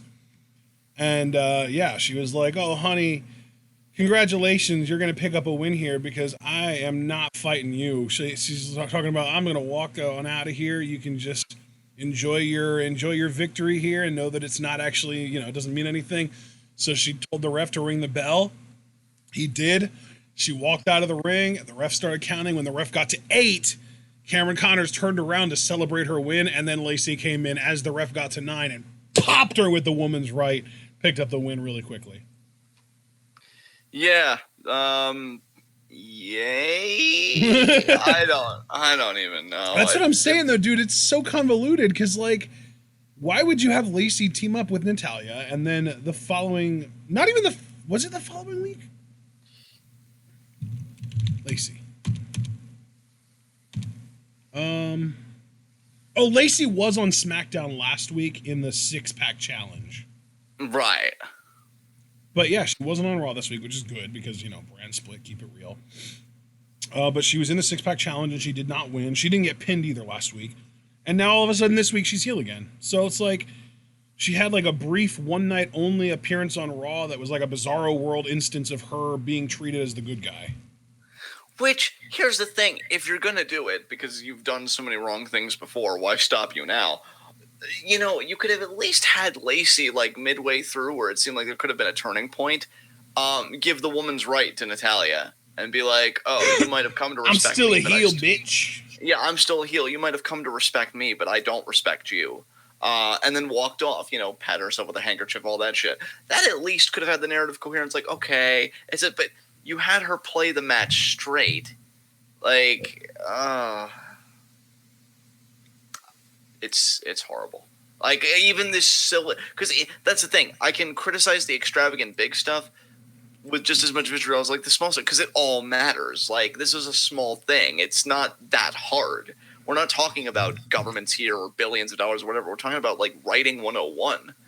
So whether working in a macrocosm or a microcosm, you still fucking suck. So, like, I don't know. Literally suck less. Please, for the love of God. Suck less. Do you have anything else you want to say about Lacey? Or this storyline in general? No, I just figured we'd touch on it because I know that we both despise Natalia and neither one of us is really big on Lacey. So it was just like we're working our way up from the most negative to the most positive, and it's it's going to be a long trek. Yeah, it is. God, I don't know why I said it with that much enthusiasm. I want to die. All right, what's the Oh, next brother, storyline? don't worry. It very clearly came off as sarcasm. Don't worry. Oh, awesome. Okay. I was worried there. All right, so I think that we've actually covered all the really, really bad and even the somewhat bad. So I think we might have a clear path to talk about all the good stuff that's happened on these shows. Before we do that, though, maybe we should talk about the draft because the draft did happen over the course of 2 of these shows. Yes. So let's talk about the new rosters, man. Anything in particular that you're excited to see out of these new rosters? I'm still excited to see what Sasha will do on SmackDown. I know we've gotten a little taste. I gotta say, if I'm truthful, I'm loving Kabuki Warriors on Raw so far, and it's not even just that they're winning. Like, I don't really care about wins and losses in that way. I just like that they're being promoted. I like that they're like on the show. I feel like Kairi and Asuka have gotten used more on Raw in just a little bit of time that Raw has had them than, especially for Kairi, more so than Asuka, their entire SmackDown tenure. So I'm definitely down with that. Is Braun's on SmackDown, right? Braun is, in fact, on SmackDown, yes. I'm still very excited about that because I think there is a money feud between him and The Fiend in the future. If WWE gets their head out of their asses and realizes, wow, Braun's actually a really good big man, we can use him. I think that could be low-key one of the best storylines that WWE does that year. I don't think it'll happen in 2019, so I'm already looking ahead to 2020. I think it could be great for them. You know what? So I don't keep saying I'm every other sentence trying to remember who got drafted. What do you think about the draft, man? Or is there anybody you're excited about where they've gone to? You know what? I'm actually going to pull up the rosters just to make sure. I almost feel like maybe we'd be better off not even doing this because the draft just got played out. Like the fallout of the draft is what we got to see over the course of the last few episodes of Raw and SmackDown. So maybe we should just talk about those instead. Because anything that I would be excited about is stuff that they've already started kind of hinting towards, which I want to talk about in separate things. So let's just let's skip over the draft discussion. I'm sure they won't mind. If you guys want to know what the results of the draft are, literally just Google the WWE roster and pull up the Wikipedia page. There you go. So let's talk about the Viking Raiders, brother. So oh, yes. on the 10-7 episode of Monday Night Raw, they beat Rudolph in a non-title match, and later on in that night, they cut a promo talking about how next week they're going to beat them for the Raw Tag titles, and guess what? They fucking did. They got drafted to Raw, immediately won the Raw Tag titles from Rudolph, and then later on in the night, Rudolph got drafted to SmackDown, and then Rudolph ended up showing up on SmackDown last week in a big 8-man tag, and I think they showed up this week as well. Dude, I'm so fucking happy for Viking Raiders. Yeah, Viking Raiders are what we're mostly talking about. I just wanted to say Dolph Ziggler pinned Kofi Kingston in a tag match tonight. It was gross. Yeah, it was. I mean, you couldn't do it for the title, but you got there, Dolphin. You got there. After Kofi gave up on life. Yeah. Kofi's like, I tasted the main event. I don't want to be doing this tag and shit. But no, I'm so happy for Viking Raiders. I feel like you and I got on the ground level with this tag team, and to see what they've become, like, for this era of wrestling fans, because there's always going to be those that remember the iconic trinity, Hardys, ENC, Dudleys. I think there's going to be a crop of wrestling fans that, like, whatever their golden era of tag team wrestling is, Viking Raiders will be mentioned in there. They are just so impressive. I love the aesthetic. I love the gimmick. I love the in-ring. I mean, my God, Hanson defies humanity, which is increasingly becoming more normalized, though, when you see the crazy shit that people like Dijakovic and Keith Lee. Yeah. But they deserve hell, even Damian Priest to a lesser degree. Yeah, for sure. But they deserve this. I think it's so smart to have them as the face of your tag division. I see a money feud between them and AOP down the line, especially if AOP isn't green as goose shit, because I've been loving the vignettes. Really loving the vignettes. Yeah, we were going to talk about those too, so we'll get around to that. And You know, and especially as baby faces. I don't understand why they were brought in as heels. At least they righted the ship on that one. I think it's great business. God, what I a think weird ass call that was, right? I know, dude. I Whoever know. made that. I mean, of course it's Vince at the end of the day, but what a dumbass move by him. God. Oh my God. But if you want tag team wrestling to matter, I mean, this is the team to entrust that task with. If you're not going to do it with the Revival, which in a lot of ways I get, like, but you do fucking do it with these guys, with everything they bring to the table. Oh my God. I'm really excited, and I'm so happy for these guys. And it's one of those things where, like, as a wrestling fan, you feel like, I know privileged is a strong word, but you really do to be on the ground level like you and I were with this tag team, and to see everything they've accomplished. Because I think we saw them win the ROH tag titles and the IWGP heavyweight tag titles, and like do all of that. We certainly saw their NXT tag title win, and now we saw this, and like that's just really cool to be able to think about. So, congratulations to Viking Raiders. I hope it's a long and prosperous reign. Yeah, absolutely. All right, so they ended up winning the tag titles from Rudolph, and then this week they did squash. They beat the Major Bros. So not really a whole lot else to talk about there, but they have gotten quite over. They're getting really good responses. Really cool to see. Let's talk about Aleister Black, man. Let's talk about Aleister Black. So, oh yeah, let's talk about Aleister Black. You go first. yeah, 2 weeks ago he did that same old like pick a fight with me shtick, and then later on the night we saw him again, and he was just like, "No, you know what? I've seen how this plays out. I'm gonna go to the ring right now." And he comes out after the Singh Bros cut their promo, and beats the shit out of him. He hits Harv with the Black Mass, and then locks in a Dragon Sleeper on Gerv, who tapped out very quickly about 2 minutes into this match. So pretty much Aleister Black dominating as he should. Then last week on Raw, we got Aleister Black versus Eric Young. And he did some great stuff in this match as well. He did a cabrata, which, you know, we didn't get to see against the Singh Bros because, you know, they're too small to really safely catch him out of that. And then he swung for Black Mass, but Eric Young managed to avoid it and roll out of the ring. But Black just sat down and psyched him out, man. As soon as Eric Young gets back in the ring, he gets kicked a few times, and Aleister locks in that Dragon Sleeper, which we come to find out from, I forget if it was Dio Madden or Vic Joseph that said it, but we found out from commentary that he calls it the Dark Ritual, which, oh my God, I love it. And then this week, Aleister had another promo, and he had a match against some, you know, local talent job guy named Jason Reynolds, and he won that with a Black Mass. So Aleister has been getting featured literally every single episode of Monday Night Raw since Hell in a Cell. Every episode of Raw since Hell in a Cell, we have seen Aleister Black, and not only seen Aleister Black, but seen Aleister Black in a match.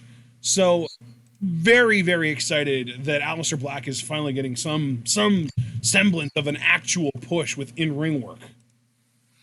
God, isn't it so nice to see Aleister Black featured on TV? It really is. God. It really, really is, yes. I feel like they finally dusted off the printer and they're ready to print those fucking stacks, fam. I'm telling you. Like, the dude is so fucking good. I love it. Because we keep talking about, like, people that could stand up to Brock Lesnar, which it's funny because I think in another way we're saying, like, people that if WWE would ever want to emphasize would be in a period where they would want to emphasize the sports and sports entertainment. Who's somebody that has it all? And I keep going back to Aleister Black. Like, this dude has an amazing fucking look.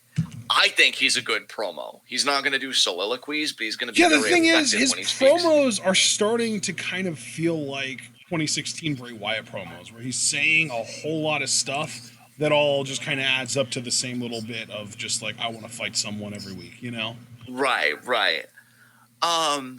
And but I do think he can talk. Like, we've seen him, even if you just want to go back to the one little like speaking in soundbite example that we always bring it back to, I will eat your soul. Like, he's capable of speaking in sound bites and having epic lines on the mic. It's just a matter of them giving those to him. Exactly. And yeah, I think if you do that, there is no reason, even in as fucked up a place as WWE has shown itself to be, why this man does not succeed. This man, I am telling you, I give it no more than 2 years. And normally my little pocket that I like to be comfortable in is 3 to 5. No, fuck that. 2 years, and I wouldn't even care if it was earlier. We're calling this man Universal Champion. You put this man on the goddamn marquee. You promote the fucking shit out of him. And he's the guy that, like, everybody should be looking to beat. But at the same time, they're terrified to at the same time because they know the price they pay. If they don't beat him, they get their fucking head kicked off. Or they lose their consciousness via the dark ritual, which, like you, I fucking love it. Yeah. And I love, too, that he even has a submission finisher to begin with. I did not expect that. They're starting to even kind of hype him up as a submission wrestler. It's weird. It is weird. And I will nitpick that.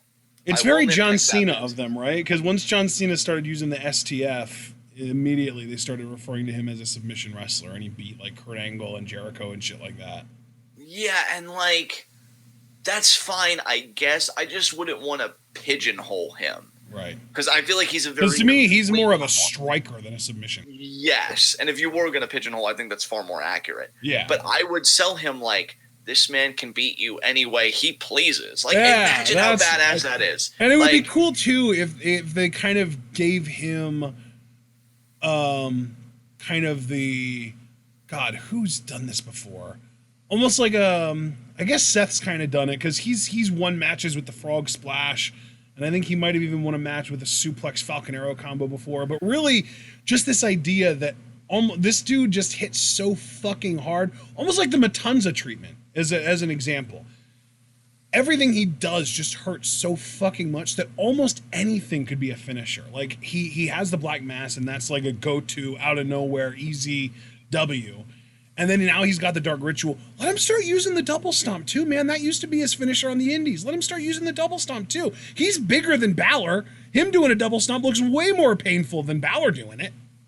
Yeah, I want this man to be built up in such a way that however he chooses to beat you is just literally a fucking mood. Yeah. Like, today I'm in the mood to see your eyes go in the back of your head because I kicked you so goddamn hard you don't even know what up is anymore.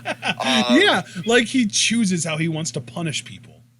Yes, and I know that sounds like a very heel thing, but if you present it the right way, it'll be the most badass fucking thing. Because it's like vigilante almost. It's more Batman than bad guy. Exactly, and especially yeah, and especially see, I can't even say that though. I think Punisher though, like the Frank Castle that we saw portrayed by John Bernthal, is living proof that anyone can be a protagonist if you give them the right amount of sympathy. Yes, absolutely. I just think Aleister Black has such a huge fucking future, and like SmackDown wasted him. It's so funny because there have been many times where I've heard that Vince thinks that he's created a new Undertaker in Bray Wyatt. Your new Undertaker is Aleister Black. Like, he even has the 3-word catchphrase "Fade to Black" that matches "Rest in Peace." Oh my god, yeah. Oh my god, yeah. Like, no. He has the cool fucking entrance. Yep. The iconic music. The satanic overtones. Like, dude, I'm begging you, in your infinite senility. If anything, Bray Wyatt is almost like a new Roddy Piper than a new Undertaker. Yeah, really. In the sense that, like, he's always going to be like that reliable, I can get literally anyone over, including myself, on the mic, and you can beat me and beat me and beat me and beat me the way that they used to do to Roddy Piper, and I just keep on talking myself back into credibility, and you never really need to put a title on him, like they never really put a title on Piper, and he just keeps making that comeback because he's so fucking good. Yeah. Bray Wyatt isn't the new Undertaker, he's the new Roddy Piper. Aleister Black can be the new Undertaker, though, for sure. I am begging you in your infinite senility, Vince. Just push fucking Aleister Black. Like, just do this one fucking thing. And then I promise you can yell about how millennials are probably going to ruin your business too and keep collecting your fucking, renewing your membership in the 3 Comma Club. I am just millennials are ruining being parents. Yeah. Oh my god. Just push Aleister. Just push Aleister. And that's the thing, though. They kind of are, bro. That's why I'm excited. I am too, but like what I really should say is don't stop. Just don't stop what you're doing, because I know you're gonna second guess it. You're gonna rip up a script that just happened to have on it, Black wins the U.S. title to start or whatever to really build it. It's like, oh no, I think that's too soon. Damn it! And you're gonna rip it up. No. Just do it. Just let him do it. Leave it. Just do it. Shh. Push him. before you go to sleep. Push him. Okay? So that's what I want to say about Aleister, because in all sincerity, dude, like you said next Undertaker, I'll just say you get serious about him, the fans will get serious about him, and it'll show because they will pay money for him. Yeah. They will pay money to see Aleister Black. No doubt in my mind. There may be acts that I like that I don't even know if I could say with full confidence that other people would pay to see them. You know, some people just have tastes that are just uniquely them. Yeah. Aleister has that universal quality. People would pay money to see him. Guaranteed. Yeah. So, what storyline are we talking about next? Let's talk about the rise of Nikki Cross and then you know what? We might as well talk about the Bayley thing too, because that's like a new development that's just happened in the last 3 weeks. I don't know if you were aware of this, John, but like Bayley turned heel, bro. Oh yeah, aware. Dude, I think it was one of the biggest talking points in the wrestling world, for the sphere of time that we're covering.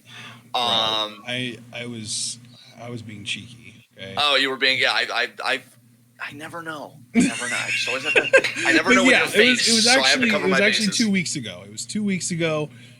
It's actually kind of funny because Charlotte beat Bayley for the women's title at Hell in a Cell, and then a whole 5 days later on SmackDown, Bayley beat Charlotte for the same women's title with the character change. She comes out wearing a hoodie and does her usual like celebration with the Bayley buddies, and then she stands still at the top of the ramp facing the ring, takes down the hoodie to reveal a new haircut, takes off the whole hoodie, like she just took out the hood the first time, takes off the whole hoodie to reveal new gear, and then goes over and grabs an axe handle with some kind of blade attachment to the head of it and just starts going to town on the Bayley buddies, slashing them up, taking them down.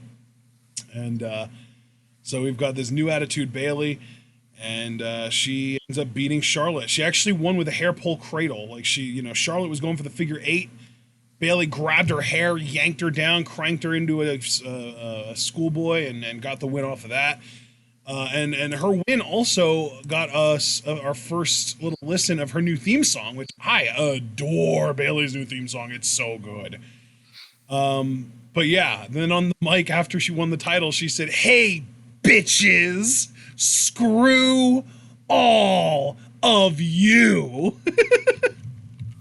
I loved it. I know, dude. I loved it. It was like, so good. This is her like taking her power back, it felt like, Yes. And since we're talking the storyline, and I don't really feel so bad about like jumping ahead and like connecting certain dots because we're talking about the storyline in like an overview, if I had one nitpick, just one, and it's weird because it would seem like a step backwards for Bayley as a performer. I wish with this gimmick she wouldn't talk, or at least talk very little. Like, I'm just going to be truthful. I mean, yeah, that's mostly just because of her inability to talk well, I think. Right. And like, I'm not even trying to come at Bayley for it, because very few performers check every box. I don't even think you have to be great and check every box at the same time. Like, I think, again, that's when good writing and stuff comes in to like circumvent those issues. But like the Miz TV segment really didn't do much for me. In fact, I think it took away a bit of her mystique for me a little bit. Because when Miz was pressing her like, "Oh, what, you don't talk? What are you, it's actually this was the next segment. So yeah, this is actually perfect for us to talk about it now. Yeah, okay, good. Because I didn't mind like jumping in since we're only kind of doing an overview of these storylines, but still, it's nice that it works out. Yeah, this was the following week on SmackDown, so there you go. But yeah, like Miz saying like, "Oh, what are you, Brock Lesnar?" Like, I would have dug my heels deeper in the dirt and just not said anything, because like her whole thing is screw you. So now the same people that I just said screw you, you want answers from me. So again, you're demanding something from Bayley. You have an expectation of Bayley. Yeah. I'm done meeting your expectations. I talk when I want to talk, and when I talk, Sasha was there, and it would have been interesting if Bayley would have not said anything, and Sasha would have been like, "Wow, Miz, do you have a problem with Bayley being as prestigious and as credible as the Beast Brock Lesnar? Do you not think that she wants to make the kind of money that Brock Lesnar makes? What's wrong with that?" Yes. God, and this is going to sound so horrible. Bayley, especially if her and Sasha are going to keep running together, she should not be advocating for herself on the mic. As the champion, have the matches. Do all that stuff because it's cool. this Bayley is cool, except when she talks for longer than, say, 1 to 2 minutes. When Dude, you try 1 and to have 2 her minutes character is still way too long. When she speaks more than like 2 sentences, it starts to get cringy. Yeah. Yeah, and like I want to avoid that. She's like the thing is with her promos, she's God, I hate to even say this, but her on the mic is almost like a Charlotte. Like they can give her the best material possible. And they gave her really good material here. Like she talks about how the women's division is lazy, talking about how they lack desire and passion and she outgrew them and all that stuff. And it was really compelling content. Her delivery is just and that's the problem, Ashton. Right there. That's the problem for delivery, because she was working through the, like, I don't know if you got this impression, but like, and the thing is too, and I'm sorry to cut you off, but this just came to me. No, of course. It's not like we can say like, oh well, her delivery is only bad because she's not a good, like scripted promo, because we've seen her try and improv too, and she's even worse at that. She's just not a good promo, period. No, I don't know if you got this impression, and maybe this is just me going like too hard at her, but like when she was going through those like her mindset, like again, the locker room not having any passion or this and that, it seemed like she had to like really think about the line. Like it just didn't feel organically coming from her. It's like she had to pause. Okay, think about the next beat I want to go with, and then do that. Yeah. Like, especially when you're saying the kind of stuff, because people can come at Drew, because I know some people like on Twitter like came at him like, oh, you're in this position now, and you always talk about like the lack of passion like in every interview. But when he speaks with such a rhythm and such a fire, like you believe that's how he genuinely feels. Like with Bayley, I could almost sense like she was recollecting like her notes. And like, okay, I have to hit this beat. It's more, it's more like she's memorized a script and she's trying to remember her lines than she's speaking from the heart. Exactly. And like, and again, like I know it sounds awful, like out of context. It's very high school play when she has her promos. Oh yeah. Oh my God. Yeah. I wouldn't have her talk. And that's why I wish we had. Because everything else she does is great. Her physicality is great. God, yeah. Her facial expressions are great. She's really good at almost everything in wrestling. She's just not a very good talker. No, and this is why I wish we had more managers in WWE, because like I'd love Bayley to have her own mouthpiece and not even necessarily be Sasha. Like Sasha should be her own thing. Like she should support Bayley, but she should also be her own thing. Bayley's legit. Like her shoot name is Pamela Martinez. She's Hispanic. Let Zelina come over to SmackDown and be her mouthpiece. Yeah, be like, Zelina realized, look at what I've done with Andrade. I'm fucking great at this. Obviously, she wouldn't say that on TV, but she'd be like, I wanna. What a moment though for a bleep. I'm being great at this. Yeah, and like, this is my new client, SmackDown Women's Champion Bayley. Because here's the thing. Because you all do not deserve to hear what she has to say. Exactly. And I wouldn't even like be repetitive with the screw you. She said it the one time, it was great. It was an iconic moment. What would be even funnier is because she said bitches live on TV, they could do a story where she's not allowed to talk because they think that she's like this unhinged, like she's going to say something that'll fuck up with the FCC and make people angry. Dude, I'm so glad you mentioned the FCC, because while you were talking, I thought of that. Like, just imagine, instead of Miss TV the week after, like Bayley's one of the hottest stories because like, what the fuck was that? And an interviewer prompts her, and right as Bayley goes to open her mouth, we see Zelina come into the frame. Oh, my client won't be answering any questions because she got a notice from the FCC, and because she feels like that's an injustice because you never heard about Becky getting an FCC letter every time she called Charlotte a bitch. She will not tolerate this unequal treatment, and therefore I'm going to be speaking for her from now on.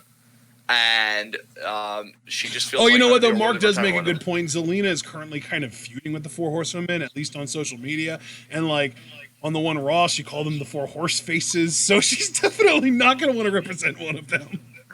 True. But to circle back around though to my main point, this is why though, and I did say at the beginning, to be fair, I wish there were more managers in WWE, because somebody without that beef could come in and pretty much do anything that we said Zelina was going to do. Say, speaking for Bayley, I just don't think you're so cool right now, which I know a heel shouldn't be, but she's got kids crying anyway. We think she's cool, but the demographic that she was appealing to, they're crying, they're having a meltdown. My life is over. Bailey's evil. Nothing means anything anymore. And you let them soak I wonder how many young girls that would always put on their cutesy little headbands and rock their side ponytails have now gotten their haircut and are going through an emo phase because they're teenagers. I mean, I know this is going to sound horrible with or without the context, but I mean, just let them stew in the complex for a little bit. Like, don't let Bailey give motivations for why she did what she did. Let the kids think it was their fault. I mean, you know, the divorce already probably set them up for that. I did? Yes, it is, Sally. It's exactly because of that. Yeah, like, have the parents do it. Like, no, this will God, I feel old. I just used the female name Sally. Nobody names their kid Sally anymore. I'm showing my own age. But it's like they're watching SmackDown, they see Bailey do it, and then she doesn't even give a follow-up next week. Dad, is it my fault Bailey's evil? Yes, it is. And you should live with that for the rest of your life. Go to your room. And, you know, I personally, granted I have a multitude of issues, I think that's great. I think we should do that a lot more. I don't understand. Let these kids' parents explain to them what's going on. Don't force Bailey to do it for them. That's her whole problem. And, you know, she shouldn't be raising your kids. I think you could dovetail this into a broader critique, but I think it would fall on its face so quickly because, again, it is television. Like, and I feel like this would be abused way too much. Yeah. But, like, I don't think everything needs to be explained. Like, I feel like, again, just to screw you, like, that in itself was like, that's just how I feel. That's dude, this is what we're doing. It's the Bailey character, and she opened with, "Hey, bitches." Yeah. Bailey. And that wasn't even calling, like, a Charlotte a bitch. She said, "Hey, bitches," to the crowd. He called that little 9-year-old girl in the front row a bitch. Yeah, and, like, I felt attacked. Not that I didn't deserve it, but I definitely felt attacked. Like, you know, what the fuck? And it's just like, you know, I could just picture the interview like, oh, you know, Bailey, the one thing we all want to know, why did you say a swear? And it's just like, walk off. Oh, God, now we're getting into Marvel territory. Language. Yeah, exactly. So, no, man, Bailey's great. I just wouldn't have her talk. I just wouldn't... Oh my God, Mark! I just wouldn't have her talk. But I think other than that, it is so awesome, and hopefully they give her the run she fucking deserves this time, where she actually gets to work with SmackDown talent. I know she's starting with Nikki, which actually you said let's talk about Nikki Cross. So let's dovetail into that. I wanted to talk about Bailey so that we could transition into talking about Nikki because in the one episode of Raw, I want to say maybe where was it? God. It was on last week's episode of Raw when we had... shit, was it? What week was it that we got Kabuki Warriors versus Becky and Charlotte? Oh, God. This week? No, I think it was the week before that, right? Was it? I feel like it was, yeah.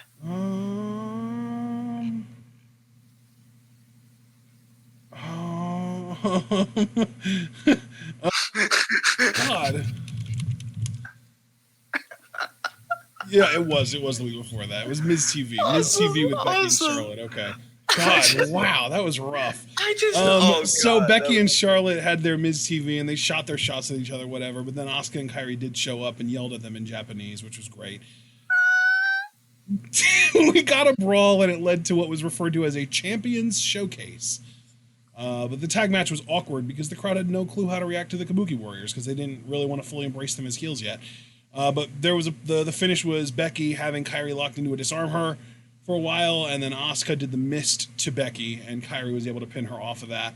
Post-match, though, Charlotte tried to attack the Kabuki Warriors, but Beck wasn't really there to help her, so she kind of got beat down for a little bit, and then Bliss and Cross came out to the rescue. So that was the first time that we really saw Nikki Cross. And then the next time that we saw her was actually on last week's SmackDown because she got drafted to SmackDown.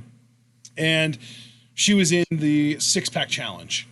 And she won it. So then this week she cut a really annoying promo. Like, I don't know if someone was trying to rib her or if she was trying to rib someone else, but this pro is fucking off, man. I don't even know. Like, she was way too exuberant, and it was like fake happy. Like, I don't know how she found Macho Man's Coke storage from the 80s, but she got shit.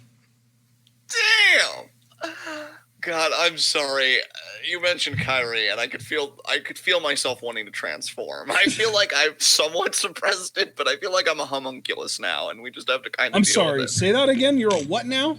I'm a homunculus now. I'm like half serious, half silly. Okay. Yeah, I'm I didn't actually know what you said the first time, but I know what a homunculus is. Yeah, I'm just pretty deformed right now, fam. But How are you deformed? God, you're so adorable. Oh my God. Anyway, don't you chuckle over there, sir. Doing serious stuff right now. Okay, so the thing with Nikki, I do like her a lot more now. Honestly, now that she's really, I think they've taken it a little too far. Like, I've liked her up until tonight. Tonight, her promo really hurt her in my eyes. It was bad. See, I missed it. Should I give you guys live reactions? That would be amazing. Yes, if you can find it, definitely. It's probably on their YouTube channel, but like, okay, I don't know if it was like a rib, because like it might have been like someone backstage told her, you know, you got to really show that energy, but don't do that crazy energy like you used to do in NXT. Be happy, be joyful, be a babyface. And she just cranked that shit up, not even to 11, to like 13. She was over the top, awful, obnoxious, annoying. Okay, well, it's not fair that I haven't suffered like you've suffered. So I'm gonna listen to this and we'll see. Okay, great, awesome, wonderful. Yeah. Naked Cross, congratulations, Richard.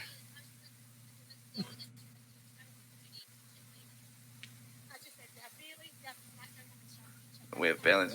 Okay. Come closer, baby. That was a bit silly. Ferris was.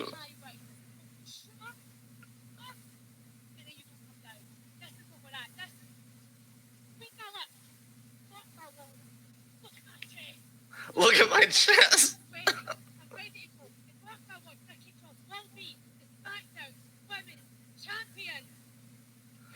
Okay, I don't know if this was SmackDown because this says a WWE.com exclusive, but that was not the one that was on SmackDown at all. Okay, fair enough. I don't think the SmackDown one is on their YouTube channel, unfortunately. Really? They didn't put it up there? Really? I don't think they did. I don't see it. So, I see the one that you just watched on there. I see that. That actually wasn't bad. I chuckled a few times. I can't hate on something that made me laugh like that. It was after Lacey beat Cameron Connors. I wonder if it'll show up if you pull that video up. How long even is it's not that? there. It's not there. I could almost go back on like I just wish I knew like what part was what, because I would like pull that up on like an independent thing and just watch it from there, because I really do want to live react to this. Yeah, it was rough. It was rough. But I mean, yeah, I am liking her more now. It's just it's just too bad that she's like cutting. Oh, here! I found it. Wait, did I find it? Yes, I did find it. Okay, I found it. I'm posting the link in chat, so you'll be able to see it, and everyone else will be able to join you with it. So I thought I was gonna get away with it this time. I found it, so it's gonna be in chat. I don't know how long it's gonna last, but yeah, I'm ready if you want to sync up. Oh, okay. Let me rewind. All right, 3, 2, 1, go. Okay, here we go. Now you get to see what I'm talking about, and that I'm not totally crazy or an asshole. I mean, I might be an asshole sometimes, but I'm not trying to be. I'm just like, no, I know what this is. My God, Cole, you got old.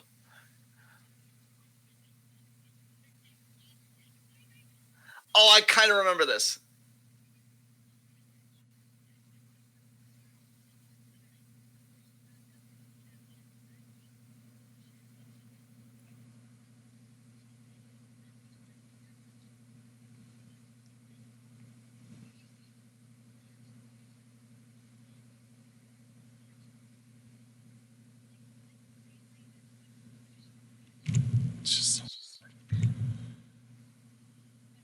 it by taking the title from her hands tonight.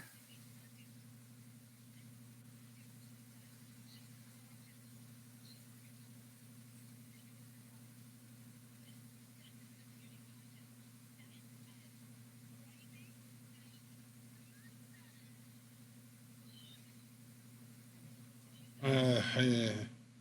See, I'll tell you what my problem with this is. I don't hate it, but there are two problems I have with it. One, and maybe again I've been spoiled by my generation. But the wrestlers like I grew up on, you deliver that kind of promo, you don't deliver it excited like you just ate a whole bag of cotton candy. You play it or straight. as I mentioned earlier, cocaine. Yeah, exactly. Coke was definitely very accurate. So the cadence I think is off, like just the tone and everything else. Two, and maybe this is just me now being an asshole. Take that off your hands. It feels incomplete, right? Like this isn't a beauty pageant. This is Friday Night SmackDown, and what do we do on Friday Night SmackDown? What does that mean to you? Like, it just feels like it's incomplete. I mean, it's kind of in the name. I get that. Like, it's SmackDown. We're gonna layeth the smacketh down. That kind of thing. It's kind of in the name. I get that.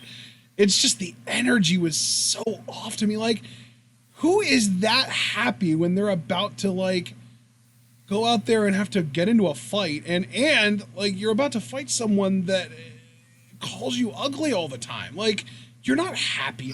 You're angry. You're pissed. You want to go out there and kick some ass. But and see, this is where like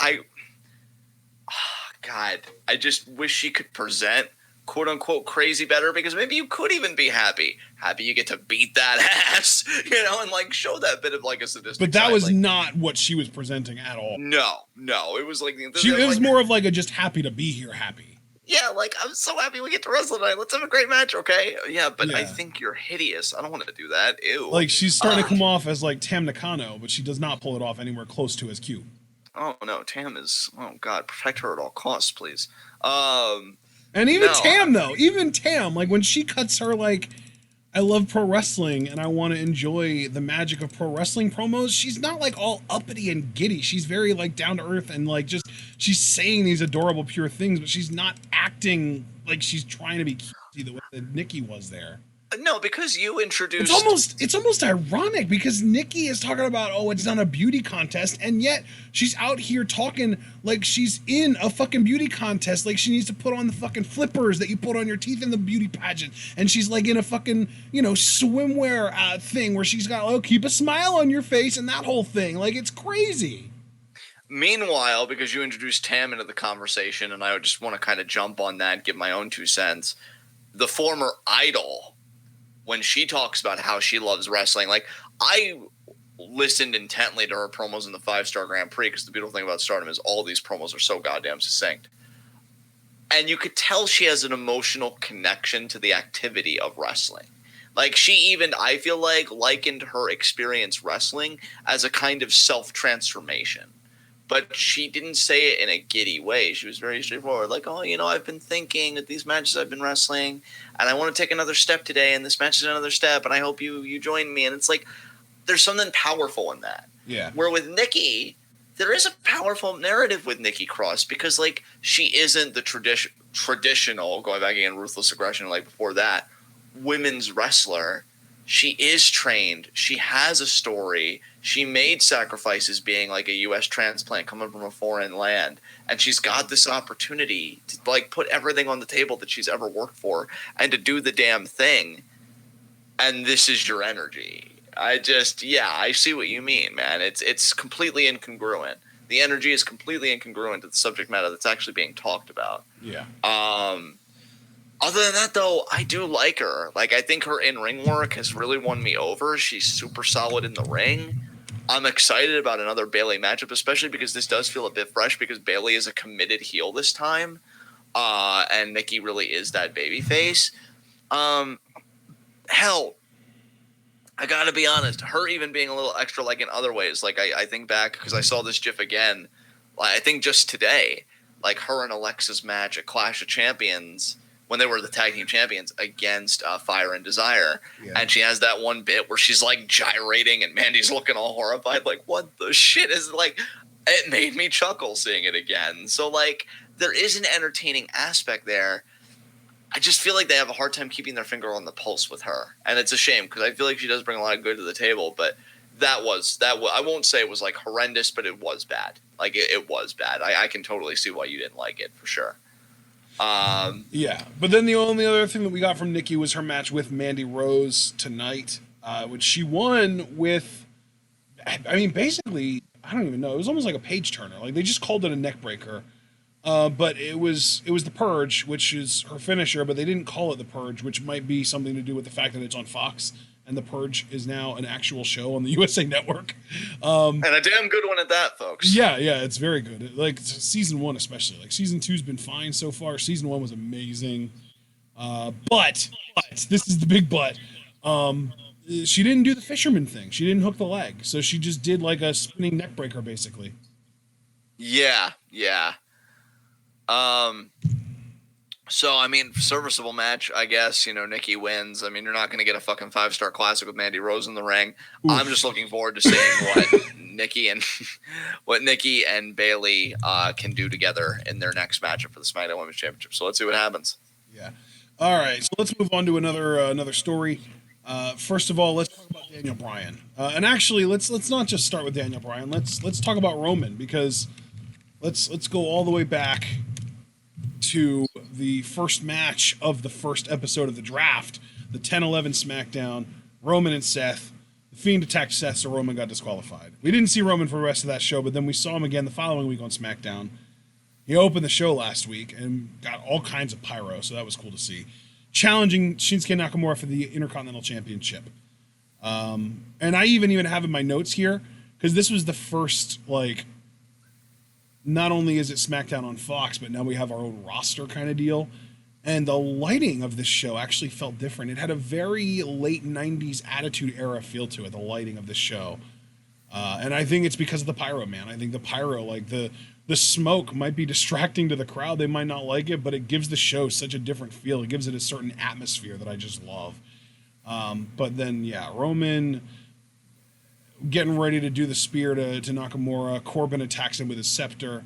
Disqualification. Daniel Bryan shows up for the save. Starts kind of firing up the crowd with the yes chants and stuff. And then we get our tag team main event that night where Bryan pinned Nakamura with the knee plus. So that was pretty cool. And then we also, this week, got a Michael Cole interview with Daniel Bryan, where he asked if the Yes Movement was back. And then Nakamura and Zayn both showed up and showed Bryan the clip of him from last November saying that the Yes Movement is dead.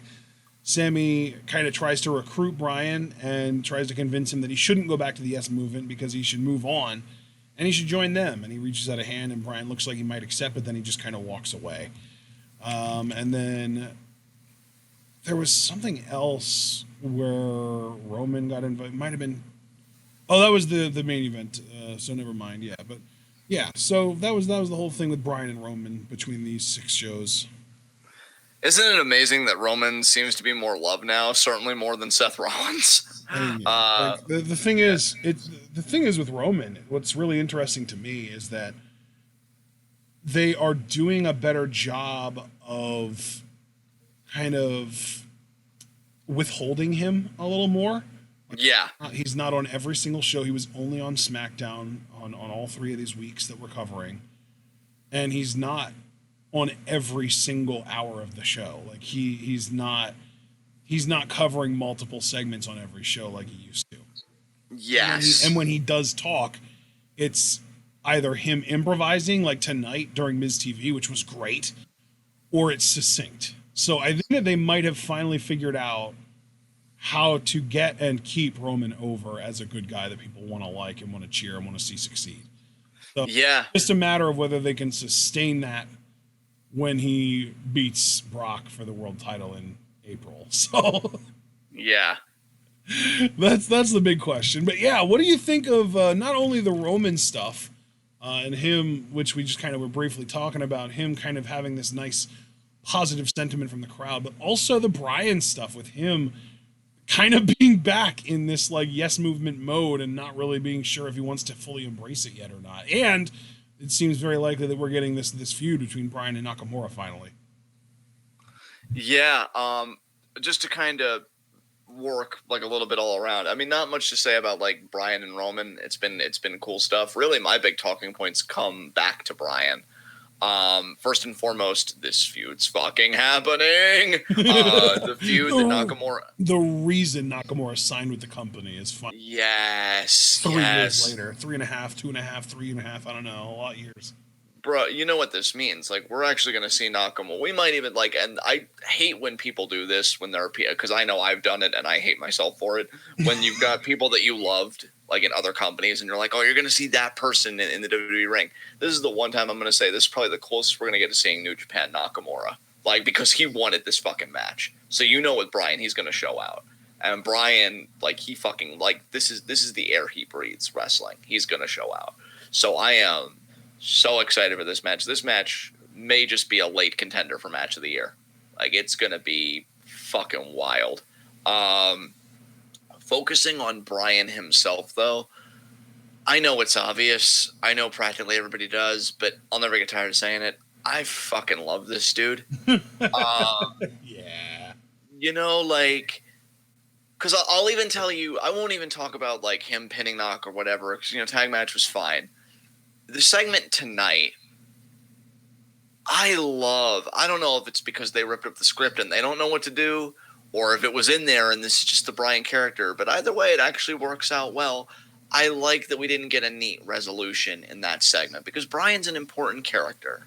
Bryan's a character with a rich history.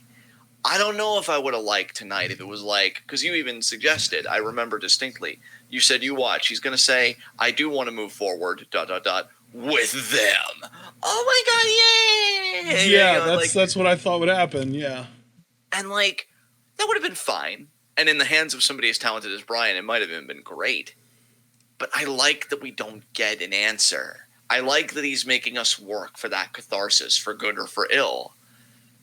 Because that's what a valued performer should do. You know, he's not a lower tier guy. This is a guy that could be in the main event, no problem. He can make your next main eventer, no problem. He can do it all. And, like, I like that they left it on a cliffhanger. And I like that his face, he was really thinking about it. And then he gets close to shaking Sammy's like this man got fucking, he commanded my attention and he made me exhibit tension just from watching a potential handshake. Not a strike, not a betrayal, not any of that, a fucking handshake. This man gets me worked. I'm getting worked watching a man who may or may not shake another man's hand. Like, you just hear it, stripped of all of its context, it's fucking ridiculous. Like, what is wrong with you? What kind of programming are you watching? But he just makes the shit so compelling. This was great shit, man. I do think ultimately he is back, obviously, to being face. But yeah, I mean, can I just say, too, as a quick sidebar, this is the second time that Sammy has wanted to do a faction with Daniel Bryan. Like, he has outed himself as a hardcore Daniel Bryan fanboy. That's my headcanon. I don't give a fuck what anybody says. Because when Bryan came out of retirement, if you remember, him and Kevin, when they were on the same show, they wanted to run with Bryan. And Sammy himself even said, you know, that's an amazing team. And I'm like, oh shit. And now he's trying to do it again, only this time replace Kevin for Nakamura, which, depending on your perspective, that's either a surplus or a deficit. I would personally argue, just from in-ring, surplus. But, you know, like, Sammy is jonesing for D-Bry. You know, it's like he wants that team, man. He wants the D in that faction, you know? It's like, goddamn.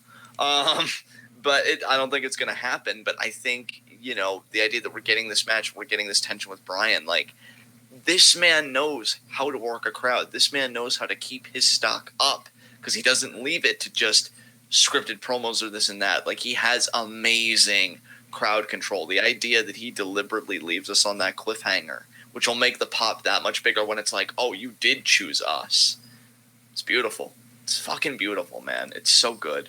He's so good at this wrestling thing, and he doesn't take blood money. Everybody should stand. Like, it's just yeah. Like, I'm sorry, but if you don't stand Daniel Bryan and you stand almost anyone in the company that isn't like Ali and Sami Zayn, you got a little looking in the mirror to do.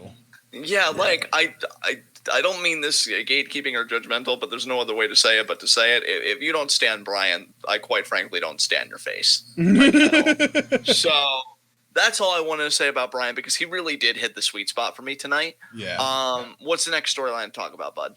Oh man. Let's see here. Let's talk about. Well, I mean, this kind of bled into Braun Strowman stuff. We already talked about the Strowman Fury stuff, so let's talk about the other thing that Braun Strowman has been doing over the last 2 weeks that does kind of work in with the Fury stuff. Drew Gulak, have you been seeing this stuff? I have a little bit because I saw Oh. tonight he had the PowerPoint. Like, oh, He you know, had a last week we PowerPoint covered last week too, brother. He did. Last Yeah. week, Strowman was in the ring and Gulak introduced himself. My name is Drew Gulak. I'm a former cruiserweight champion.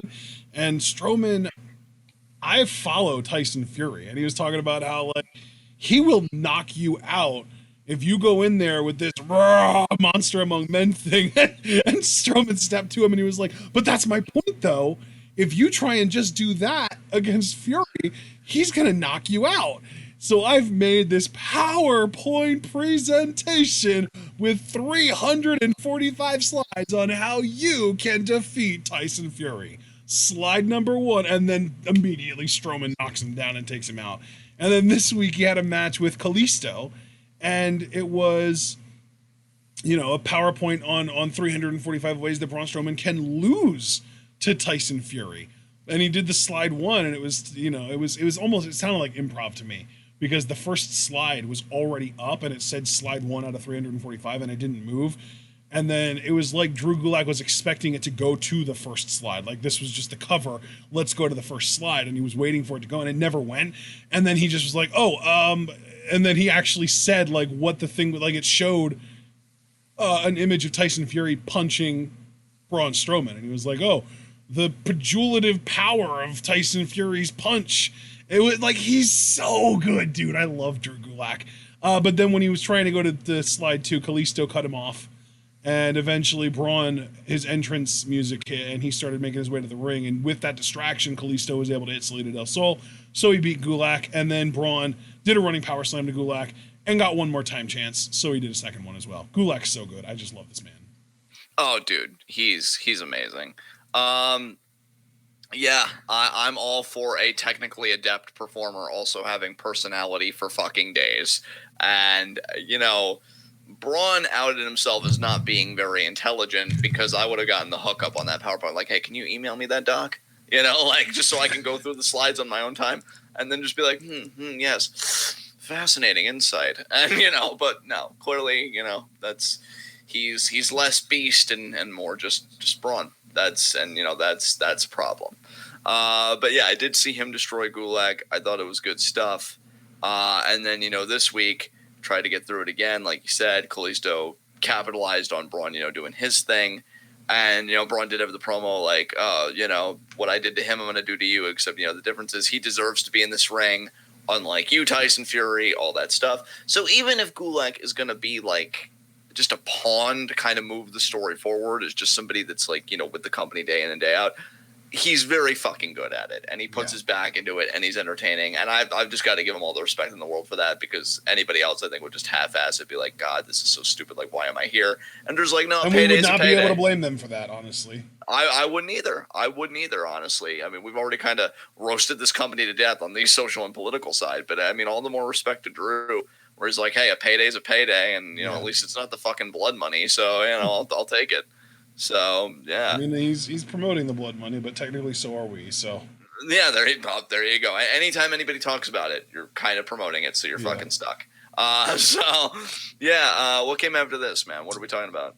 Let's talk about Street Profits, man. They, you know, back on the 7th, they pretty much just talked about the draft prospects and Tyson Fury and stuff like that. But then they got drafted to Raw, and on their first Raw as official members of the roster, they were all happy. And then the OC showed up and acted like they were going to be celebrating with him, but then they took a shot at him, and they were like, why would Monday Night Raw draft the Street Profits and call them the unofficial hosts of Raw when the OC, we're right here? And then they ended up beating him down. And then later on in the night, the Street Profits cut a promo talking about how they got to get a partner to take on the OC, and they do the whole We Want the Smoke thing. I got to ask you, Is the "we want the smoke" thing getting over with you or anyone in your circle? I guess it is kind of getting over with me because I don't know. I say it to myself sometimes when I'm like jamming out to music or just by myself, and I'm like, "Fuck, they've infected me." So I can't lie about that. You know, Wow. I've been programmed. They got me. Yeah, it is not getting over with me at all, and I'm starting to think it's just because I'm getting old. It's okay. I've already explained this to you. We'll get old together, and we'll keep you safe from the newer stuff. It doesn't feel good though, John. It doesn't feel good. I'd rather not be getting old. I would rather just have a firm finger on the pulse and stuff that doesn't affect me doesn't affect anyone else. But when I find out that stuff that doesn't affect me is affecting others, it makes me feel really old. Yeah, it's okay, bud. We'll get through this. No, stop. No, it's not okay. It sucks. It sucks, but to painfully move on to anything else. Yeah, I'm happy for Street Profits. I think what kind of grates on me with them, I don't know, man. And see, again, like I can't blame WWE for something that they didn't promise me, right? Of all the things I can blame them for, like it's a plenitude. I don't need to start looking for things. I just still want that heel power couple, man. Like him in the tux, Bianca by his side, and him cutting serious promos, almost like an MVP-esque type character. Like I'm so goddamn athletic. Okay. You know? Yeah, as soon as you bring up MVP, you got me. And yeah, it's like, you know, I'm so damn athletic. I'm so good at this, and I'm gonna take everything. Like, you know, and especially with the Kofi title reign, however it ended, like there's no excuse now, like not to do that down the road. I just think this personality he has in this tag team, I don't connect with it. Like, again, just because you program me doesn't necessarily mean that I liked it. It's just that you've done something so much that it's like, fuck, I've consumed too much of this. You know, what am I going to do? You know, so I just still want him to evolve, but I know he can't evolve right now. Again, I'm not indicting them for this. They never promised me that he would. It's just more, I'm looking forward into the future because I'm hoping Street Profits isn't a forever thing. A man of that athleticism and that look should not be in a tag team for the rest of his career. I want to see what he can do. You know, we always got to put people through the litmus test. I thought Baron could do big things. Boy, was I disappointed. Maybe Montez is a similar case. We don't know.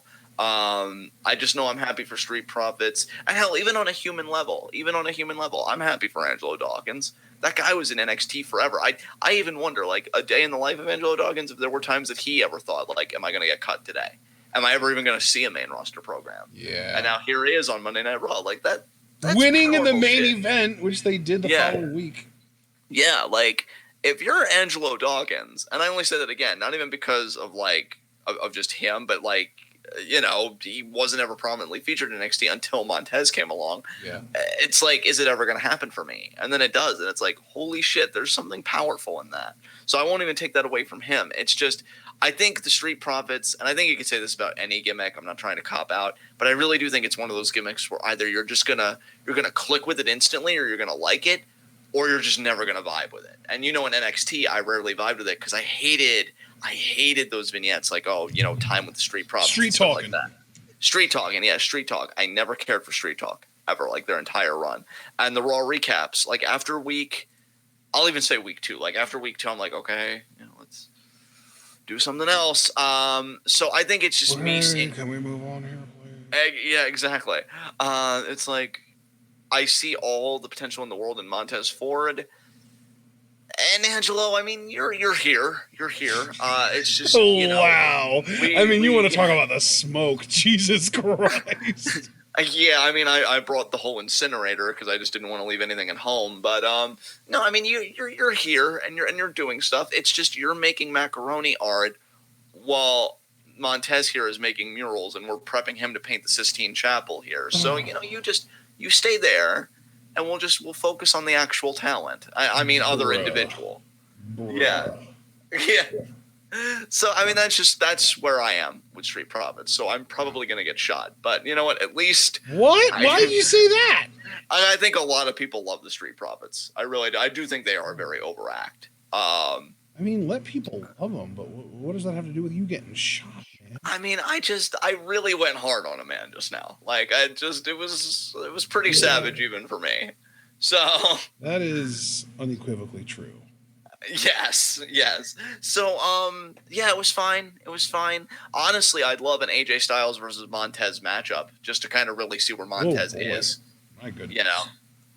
And AJ makes everybody look like $1 million fucking bucks. So like, you know. Yeah, I was gonna say, is that even really like a true gauge of where Montez is, given that AJ could wrestle a fucking broomstick and make it look amazing?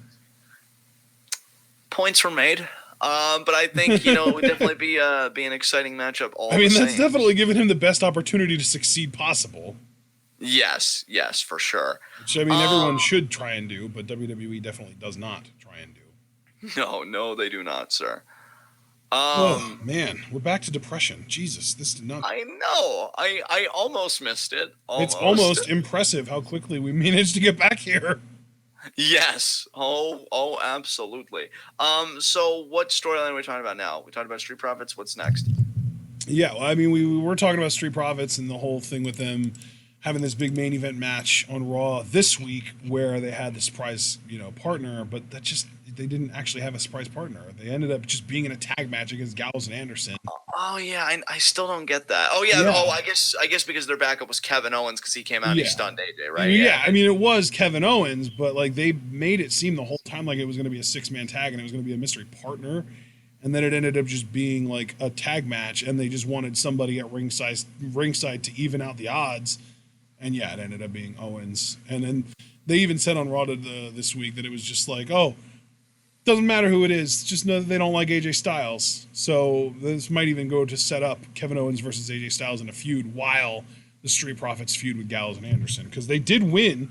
So they got the win on their first ever Monday Night Raw match, which also happened to be the main event of the show. So anyone that says the WWE isn't pushing the Street Profits is clearly not paying attention. Yeah. So no, you're right about the Street Profits. That's not why I did the hesitantly. It's the whole Kevin AJ thing. Like, Kev, we really want to revisit this. Yeah, like I feel like I can legitimately say I've been his advocate for years, on the podcast.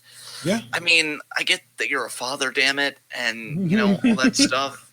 But like, no one says it better. Do you want your kids to go to Ivy League that bad? Like, to do this feud again? Like, do you need the money that bad to be like, they received the feud the last time, right? Now, granted, I'm only keeping an open mind to this because much like Bayley and Nikki, the alignments have firmly changed. Like, Kevin is a babyface, AJ's a heel. That said, I don't think the problem with their first feud was ever their alignments. It was just chemistry. Some people, no matter how talented they are with everybody else, just aren't talented with each other. You're never going to make a beautiful match, baby, together. I was going to say, dude, the way that you put that just sounded so mean. Yeah, like, it's just never going to work for you. I don't think it will. I feel wrong. Like you're about like one level of insensitivity away from being like, you should just kill yourself. Seriously. I mean, I feel like before this recording, I'm gonna get there, and then we're gonna be a hashtag, and I'm gonna feel like shit about it. But be like, oh, did I do that? No, I just feel like these are two guys that I think they're really great, especially AJ. But maybe Kevin is AJ's broomstick. Like, I know you said you could have a great match with a broomstick, but like, broomstick has to do stuff too. Like, it always takes two to tango. Maybe Kevin is just that limit. Like, I'm phenomenal, but damn, just something about you. I just don't gel. And that's okay. I think it's the case of an actual, unironic, pun fully intended, but also still interpreted clash of styles. You son of a bitch. I tried my hardest to pad it out so that you wouldn't have that reaction, and then you had it. But I think inadvertently the padding out could also have been seen as a kind of build-up, and then that was the payoff. And it's like, holy shit, damn. You cashed the check. So, yeah. I'm going to keep an open mind to the match, man, like in all sincerity. But I also got to be honest, too. Makes one of us. Well, there we go. I am disappointed this is happening because I really liked AJ's kind of niche of like working with undercard guys. Like Kevin's already established, right? He doesn't need this feud. You know, I would have. He was already established on SmackDown, but now he's going to start from scratch. Well, true. But he's even had a Raw tenure before. Like Kevin has just been in WWE long enough, generally speaking. Right. We know who he is. We know what he's done. Hell, he was on Raw when he was Universal Champion. Don't forget. So like. Oh yeah, that's right. We shouldn't forget about that actually being a thing. It's hard to believe that it was a real thing, but it was. Yeah, it happened. We were there for it. But so, John, what do you think of Kevin Owens' Universal title reign? Well, it happened. But you know who I really wanted to see in this spot was a Buddy Murphy. Like get him in this, or Aleister Black, because people teased Aleister Black, people speculated on Twitter. Aleister Black would John, be like. I'm gonna need you to stop tickling my balls right now. Oh, you're breaking my balls, Greg. But no, I didn't Aleister say breaking, Black. I said tickling. I know. It just made me think of the South Park bit. But regardless, Murphy or Aleister would have been so good for this. And you go. Who else on the Raw roster do we know doesn't like AJ Styles? I mean, Samoa every Joe. baby. Beg pardon? Samoa Joe. Oh yeah, Samoa Joe. Yeah, but Samoa Joe's still a heel though, and I don't. Yeah, I don't know. Doesn't have to stay. True. I've always been curious about face Joe in WWE. I have as well. Admittedly, I have as well. Yeah. I don't know. I just feel like Murphy or Aleister would have been great for this spot. But you give it to Kevin, which I don't even like Kevin on Raw. Let me make that perfectly clear. Oh, why is that? Oh, just because I feel like he had worked so hard to get to Shane make SmackDown better. Yeah, I getcha. And then he can't even reap the fruits. I wanted his next conquest to be Brock. I know he would have lost, but I wanted the next conquest to be Brock. Just when I get rid of Shane, then you become WWE champion. And I wouldn't want him explicitly calling himself this because, God, we don't need toxic wrestling social media to be like, oh, he just wants to be Kenny Omega. But, he would, take up this thing as, being the cleaner of SmackDown. All the trash that gets brought into SmackDown. Kevin Owens tasks himself with taking care of it. Exactly, Ashton, exactly. So I was hoping the next narrative beat would be him versus Brock. And then they're like, joke's on you, he's going to Raw. It'd be like the new dumpster. The new Duke the Dumpster Drozy, where he's just like this trash man taking out the trash. Yeah, and then he's like, the first bit of trash I'm going to take out is AJ Styles. And we're like, no, wait, no. He's actually doing great things for the U.S. title. Why? Why are you doing this to me? Why? I just want to love you. So yeah, I don't like it. I'm gonna try and keep an open mind to it, but no promises. That's pretty much where I'm at right now. I feel like that's where you've been at pretty much all night. Yeah. That was a fair call out. I deserve that one. It wasn't even meant to be a call out. It just came out. No. Either way though, it was. All right. Let's talk about AOP, man. Let's talk about AOP. They're talking about how they're willing to take food off of another man's plate to feed themselves and to feed their families, and they're talking about how they're violent and they grew up a few thousand miles apart from each other, but they still always brought home plenty of money when they went to their fights and stuff. Do you know, are they in the big 9-team gauntlet or the best in the world, the best tag team in the world tournament or whatever the hell it is? I don't know what it is. I think they are. I could look up the Crown Jewel card very quickly so that we don't have to speculate. I mean, I guess that's something that we could talk about right now, especially if they are involved in it, because that's something that has been getting some hype. That first week on SmackDown, we got New Day versus the OC, and then the second week on SmackDown, we got New Day and Heavy Machinery versus Rudolph and the Revival. They do not seem to be in this, not to cut you off, but they don't seem to be in the well, then let's talk about AOP first. Do you have anything that you even want to say about them other than earlier about just hoping that they're not green anymore and that they can actually... That's it. Yeah. Well, then let's talk about this big tag team match. What is it? Since you have the Wikipedia page pulled up already, what is it exactly? Okay. It's the New Day represented by Big E and Kofi. No, I don't want to know who all's in it. I want to know what it is. Oh, it's like a 9-team tag team turmoil match for the WWE World Cup. It is a turmoil. So it's like it's like a gauntlet basically, right? Yes. Tag team turmoil is a gauntlet, right? It's like Yes. teams start and then each team that wins moves on to another team, right? Yes, that's correct. Okay, so it's 9 teams, and it was actually really cool because during that one big, the 8-man tag with the New Day and Heavy Machinery taking on Rudolph and the Revival, all of the tag teams, I believe, were like seen in the back watching. Yes, that's right. They were. Oh no, that wasn't last week. That was actually this week. That was earlier tonight. That was the New Day versus Rudolph. With Kofi getting pinned by Ziggler. All the teams were watching that. I thought that was really well done. I agree. Like if you're gonna promote a show, especially like a tag team matchup that's gonna be as big as this one, I think that was a very cool way to go about it. So yeah, I definitely approve. All right, man. I mean, we do have like Ricochet had a few random matches. He actually literally just had a match, and I think he had like one of those like mini screen like that pops up promos. All 3 weeks on Raw. On the 10-7 Raw, he beat Apollo Crews with Recoil. On the 10-14 show, he beat Shelton Benjamin with Recoil, and then this week he lost to Drew in the opener. So Ricochet has been getting pretty steady match time. That's pretty cool to see. I'm trying to think of what else happened on that first. Have we talked about Becky and Charlotte yet? Because they've been doing stuff. No, I don't think we have because we mentioned them. We really only talked about them in tangent to the Kabuki Warriors, right? Yes. Okay, well, let's talk about all that stuff then, because that first episode of Raw, we got Becky and Charlotte on Miz TV, and they talked about how much they hate each other, and we got Kabuki Warriors talking in Japanese. We touched on all that, and then the match being awkward because no one knew how to react to the Kabuki Warriors, and they ended up winning with Kairi pinning Becky, which Kairi versus Becky in a singles match is going to be happening on this coming Raw. I don't know if you knew that or not.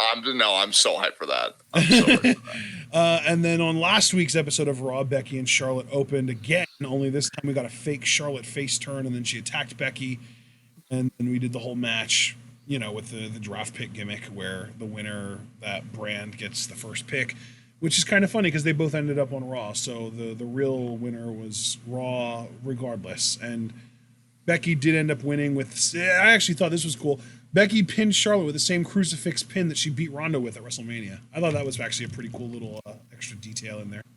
Absolutely. And then as far as Kabuki Warriors go, you know, they had the match against Becky and Charlotte in that first week, but then this past week, not this week, but the week before, they had the match against Lacey and Natalya. So those were the 2 matches that they got there. I don't think they had a match on Raw this week, did they?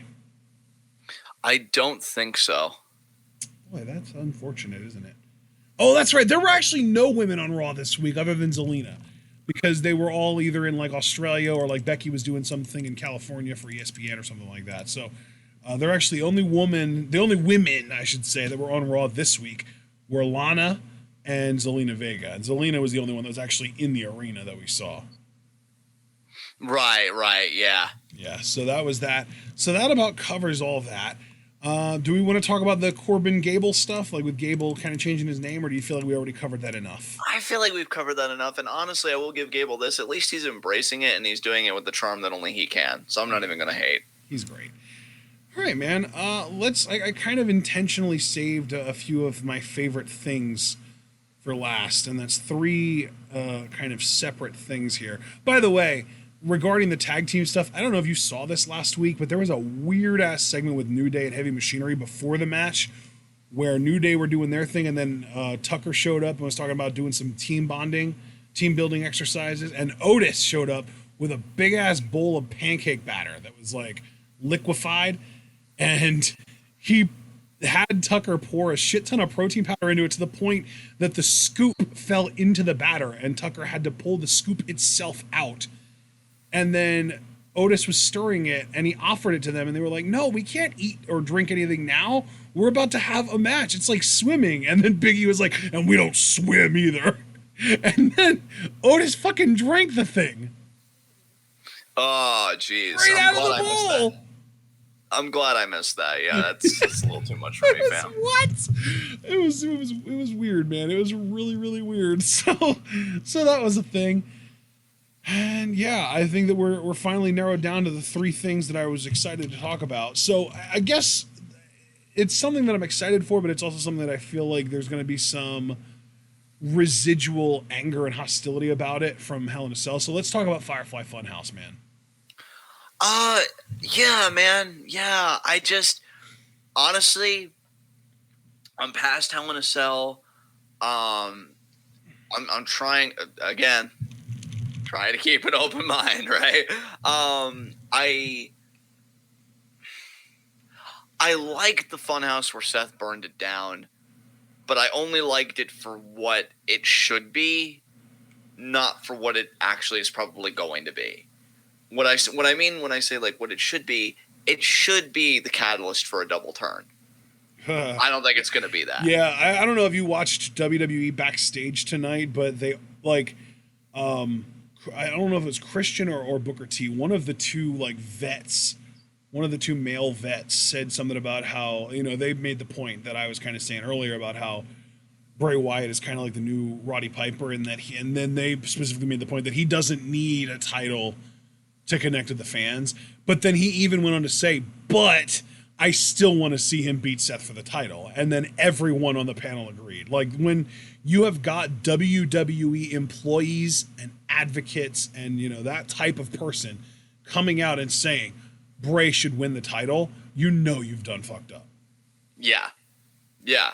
Because, like, I just feel like that's where like they openly acknowledged that he doesn't need a championship, and then said, but I really just want to see him win it anyway. Like, that's how over this dude is. Yeah. And I'm relieved that the crowd still loves him and that it's still supported, because here's the thing. Even if, and I'm trying to engage us in good faith, Vince was confident that this would be the reaction. And I know this would burn Vince to hear this. You can't control everything. There's always going to be that chaotic variable. I was going to say, definitely don't want to tell that to him, because he would push back on that shit. Oh, my God. There can always be that one unknown variable that's something where you feel like, oh, this is going to get the crowd more behind him than ever, which, let's be honest, the way it's looking, this isn't even WWE's intention. But, you know, and the crowd could just totally shit on it. Like, you don't know that. So they should have never done Hell in a Cell in the first place. I stand by that. This was fine. I don't like that they're trying to make Seth seem like a good guy. We all kind of dogpiled on him on Twitter, so I won't even go through that. And then, you know, I don't tweet wrestlers in general. You don't tweet wrestlers. When I say, I meant like as a general thing. I know I participated. We, as in like wrestling Twitter as a collective. Yeah, exactly. And I participated in it, and I'm proud that I'd do it again. You know, it was fucking great. Would. No, he's horrible, and I did it. I'd do it again. I'd do it twice. Yeah, 10 out of 10 would make cry again for sure. So yeah, oh my God. I just well, you know, Javaris has literally put money into this podcast just to let us all know that he's a bum. Like, you're that fucking hated. Oh, dude. No, that's not Seth's a bum. Yeah. Yeah. Like, you're that fucking hated, bruh, that people are spending their hard-earned money just to let you know what a piece of shit you are. I mean, Jesus Christ. I mean, you can't get away with just burning down the Funhouse. Come on now. No. I mean, I've openly speculated if Seth Rollins deserves rights. I don't know. But no, you know, it would be such a great segment if, like, again, it was a catalyst for a double turn. If I'm supposed to believe that Seth's the good guy, that is fucking laughable. I had to watch a man tell his friend Rabbit that, oh, it's okay, go play. He told him he was safe, and then he dies because Seth Rollins has an arson problem. Jesus Christ. I mean, at the very least, at least we can say that Seth is consistent from a character perspective, because, I mean, that is his thing, is burn it down. Yeah, like, I feel like I'm going to walk in on you fornicating with a pack of matches, fam. Like, get that shit under control. How right? It's a the problem. Fuck? Do I even want to know what imagery rested in your head as you said the words, in this order, fornicate with a pack of matches? Not if you want to sleep tonight, you don't. You know what? I appreciate the warning. I think I'll stick it out. I'm out. No. You know, I just... God, Sethington, why do you have to open your face? Like, he really, like, he's a better heel now. Has any wrestler ever ruined themselves more than Seth Rollins? No, I don't. Oh wow! God. I don't It was know like why I didn't expect that level of squee right now, but it you was caught me like off a guard. starving dog yelping in the street because I'm just in that much pain. Seth's a more successful heel now than when he was WWE champion. Like, Jesus Oh God, Christ. it's so sad that it's true. I'm just thinking to myself, how could I say something so true and be so brave? But no, it's Brave and stunning. Don't forget stunning. oh, thank you. But no, it's God, man, it's Javaris is still here, and he said, "Fuck bum ass Sethington Rollins." I love too. I love too that he's acting like he's in the town square. Sethington is such a little bum. A bum, I tell you.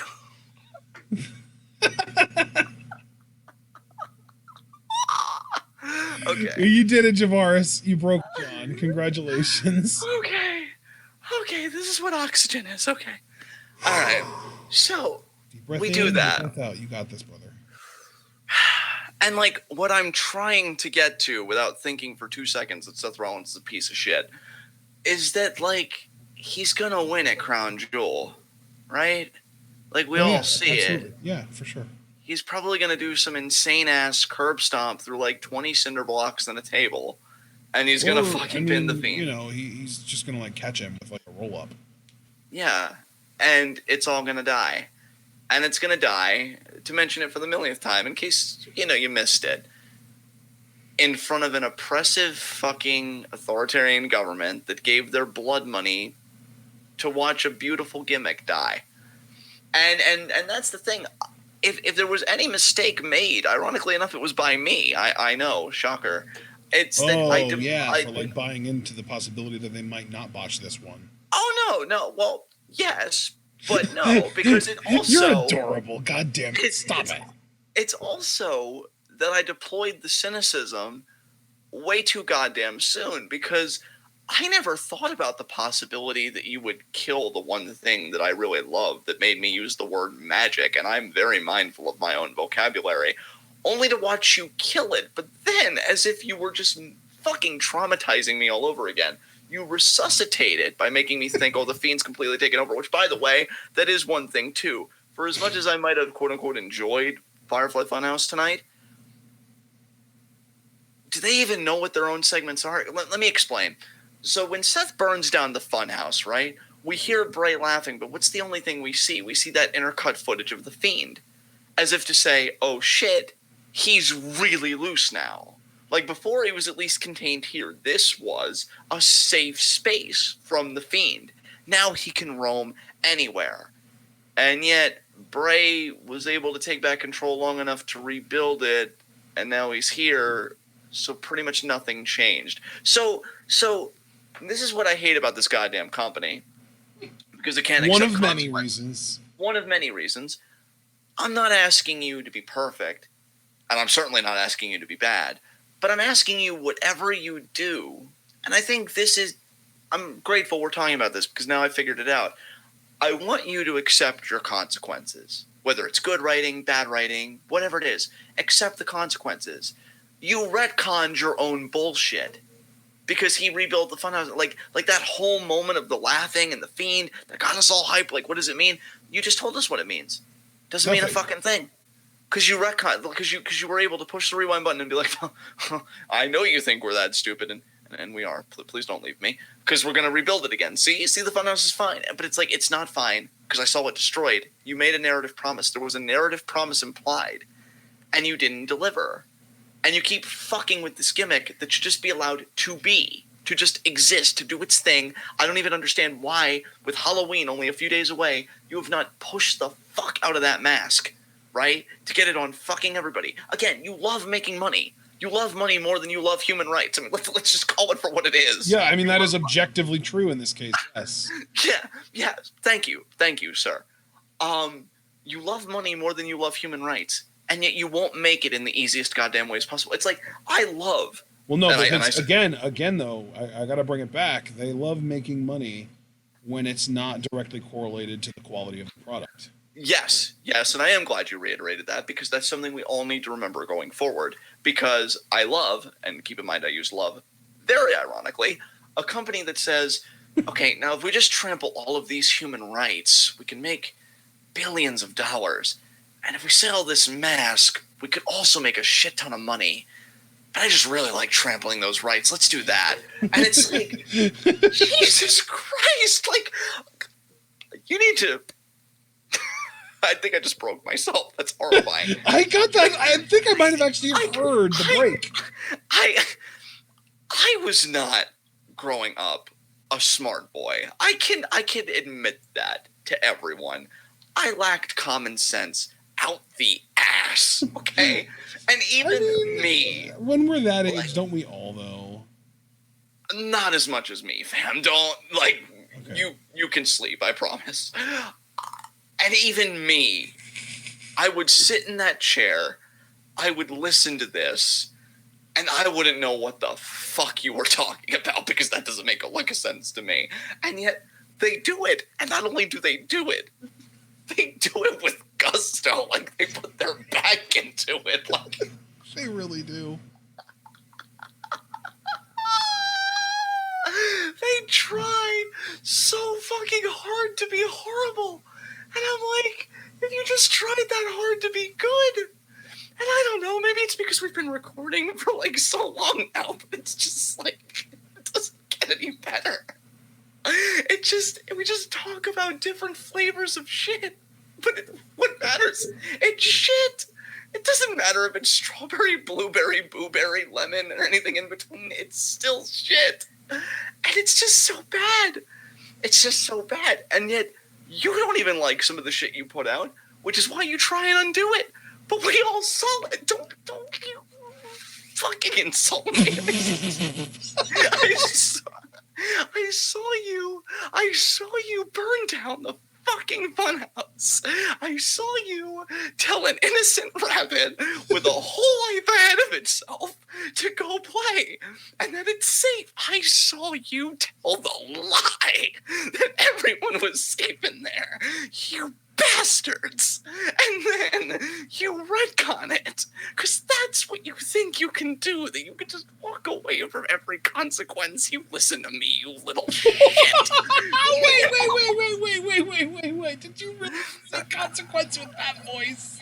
I did, and I stand by it. Oh my god. Because unlike that fuck shit company, I'm not gonna walk back my fucking consequences. Fuck you. This one gimmick that I have loved more than anything not named Kairi Sane. You were going up, down, left, right with it, doing whatever the fuck you please. And you didn't even help. He did this all on his own, and you're just like, oh, thanks, let's just do whatever we want with it. Like, it's just something you can test in a lab, see what works, see what doesn't on live TV. You know what works. And you just willfully not do it. So you know what, dude? It's funny because I honestly, because I see how like late it's getting, I'm like, okay, you know, positive stuff. But I can't lie to you or to anybody else. I wasn't even going to hate on Firefly Funhouse tonight. I thought, whatever. But the more I think about it, the more it just really pisses me off. Because it's like, you know what you fucking did. You know what you fucking promised. You know what you fucking wrote. And this Firefly Funhouse tonight, like, even, I don't know if it's Bray's spirit, if the writing's gone to it, even this felt a bit basic. So you resuscitate him maybe with the heel glove. I will go back and watch it just for the minute details, admittedly. Yeah, I can tell you, the heel glove was definitely involved there. Yeah, and it's like, that's cool. That's a cool narrative beat. I mean, a bit anticlimactic, because one of the driving things was, when is the heel glove going to be used? And you used it on the one fucking thing that we know can come back to life, at least off screen, without the glove. So you killed another thing. You're just so impressive. You know, much wow. And I just have to fucking accept that, like, it's never going to be good.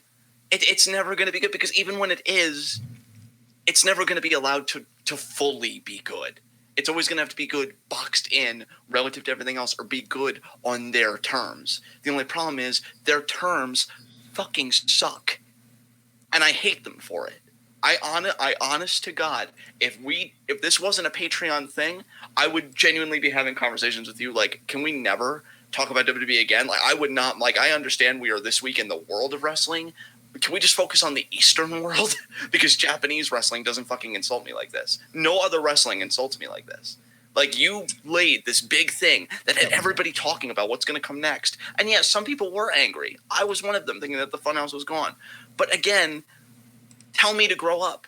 Tell me to deal with it. Embrace your consequences. I would actually respect you for that. But then you try and have your cake and eat it too.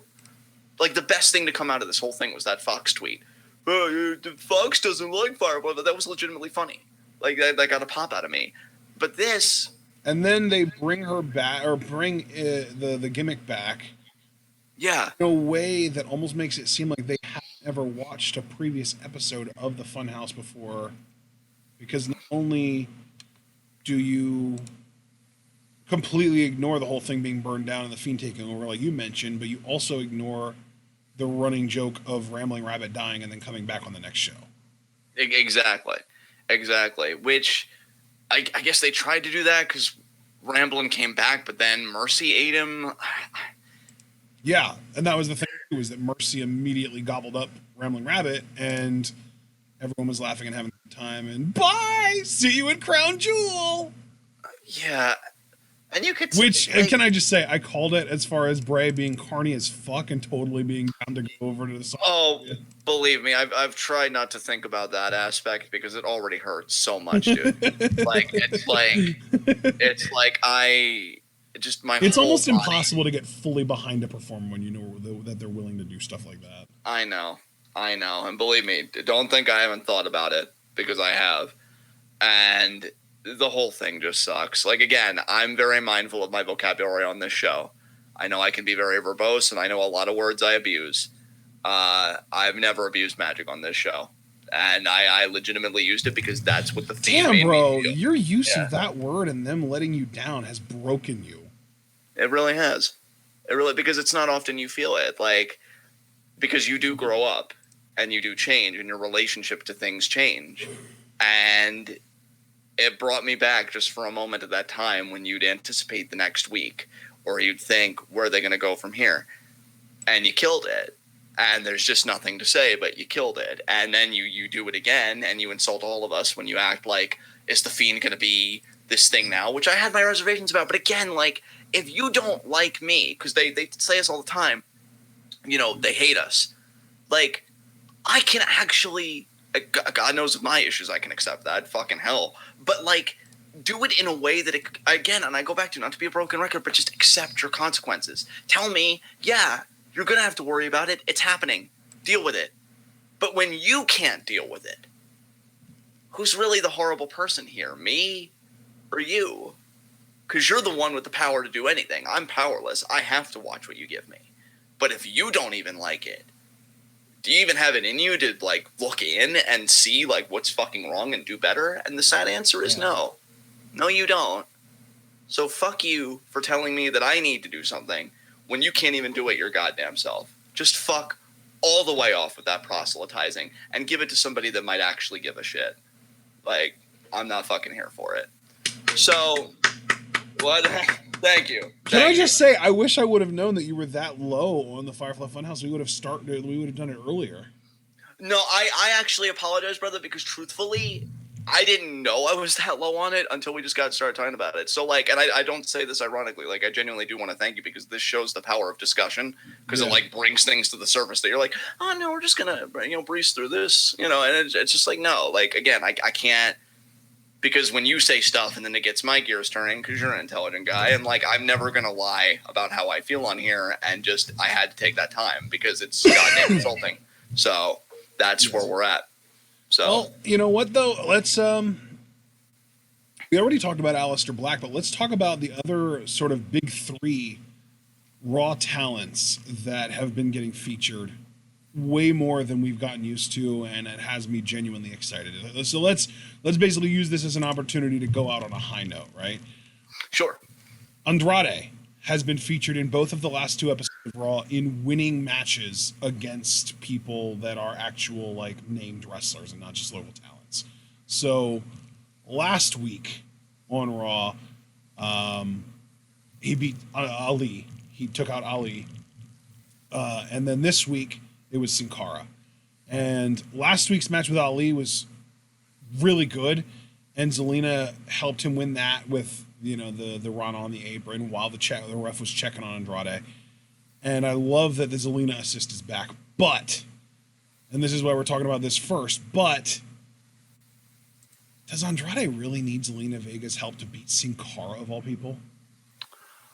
No, I don't. And I wish I could remember how I responded to you when we talked about this like offline, because I think what I said to you was I agreed with you, and I made the concession that like Andrade doesn't need Zelina to beat Sin Cara, but I think it was cool like for the uninitiated like to know that that's how involved she gets in his matches. She did it the week before. She did it the week before against Ali. True. What did I say to you? Because I feel like what I said to you, even if it wouldn't stand up to scrutiny, I did want to say it again here. Because the thing is, while you're thinking about what you said, I just want to say, like, I enjoyed the Sin Cara match. I thought it was a great match. I really enjoyed that match. I like Sin Cara, formerly Hunico. I really enjoyed Hunico before he became Sin Cara. And I also find it hilarious that the original Sin Cara is out of here, and the current Sin Cara that we have is literally the fucking imposter. I think that's hilarious. But I love Hunico. I think he's a great worker. I mean, he's on the older side, so it's not like I'm trying to call for him to win any world titles anytime soon, but he is a great worker. He can actually cut a good promo, believe it or not. And I know it's hard for people to tell anymore because of the mask, but he's really good at like facial expressions and body language and stuff like that. I just think he's a great worker, but this is still a TV show, and there are still like certain power levels that are associated with certain acts. And Sin Cara before this week was seen as like a Heath Slater, Zack Ryder, Kurt Hawkins level talent. Like he was always seen as like that lower level job guy. And now this week he is giving Andrade all that he's got, giving him a run for his money, really taking him to the limit. And the match itself in a vacuum was great. But when you take in that context and you realize like this is this lower level guy really giving a run to someone that they're supposed to be trying to push, I mean, fuck. I can't believe I'm even going to quote Jim Cornette here, but who are we pushing? Yeah. I see what you're saying, man. It's difficult because I like Sin Cara too in that way, and like everything you just broke down, but you're also 100% right about the power levels and everything, and just like presentation is everything. And when you're presenting that the female manager has to get physically involved so that her client can beat a guy like this, where if you've been watching the product long, and again, all due respect. Yeah, like I loved it against Ali. I loved it in NXT, especially when she helped him win the title. Like I love Zelina getting involved in these matches, and especially when she gets physical and does her ranas and gets her shit in. But Andrade should not need her to beat Sin Cara. So really, your thing is like you're totally cool with it, as should be evident by anybody that's a long-time listener of our podcast. You're cool with it being a part of the act. You just think that something that special should be far more selective for both of their sakes. Because you don't. And you know what, dude? Yeah. I'm even going to stop you there because I wouldn't even say far more selective, just kind of more selective. Like you're using it on a D tier level, dude. At least save it for B tier and above. Yeah, for sure. Because I think obviously like it makes Andrade look better because it shows what level of talent like he can handle. Yeah, which I mean, like, he can handle all levels, but as far as power levels go and the power levels that you want to portray, unless you are legitimately just trying to push Sin Cara and make him look better so that you can have him be a more credible opponent for people, which I would get behind. But this would have been the first sign of that we've ever gotten. But unless you're doing that, Andrade should have beaten him in 6 minutes. Yeah. It shouldn't have taken, the 15, 20 minutes and Zelina interference that it took. Yeah, I can agree with that. Absolutely. All right. Yeah, I really have nothing to add. I think you said everything perfectly. So what comes after this? Yeah, the other two Raw guys that are getting a lot more TV time now than they were before. Buddy Murphy and Humberto Carrillo. So let's start with Murphy because he got a match last week against Cedric Alexander. Yes, very happy about this. You know what, though? You've always been like the big Buddy Murphy advocate. I want you to go first on this. How'd you feel about this? I'm just happy to see him, man, because not only did he get the match against Cedric last week, which he won, by the way, which I was very happy to see, and he's just one of those great in-ring workers where it doesn't matter if a crowd knows who he is, they could have no fucking clue. He could go into a match with a completely uninitiated fan base and win them over within the confines of a 10-minute match. He's that good. And he did that here. He really did. And I was looking forward to seeing more of him this week, though. He didn't have a match, but they did, and I loved this. They did like a video hype package building up Andrade, Buddy Murphy, and Aleister Black. And they were featured as sort of a here's to taste of what's to come on Raw video package. Like, this is the future of Monday Night Raw. Like, this is what you can look forward to every week on Raw is a combination of these three guys. And I love that because they picked the perfect three guys, really. Andrade, Buddy Murphy, and Aleister Black are like, that's the backbone of Raw right now to me. Like, those are the guys that I look forward to seeing every single week.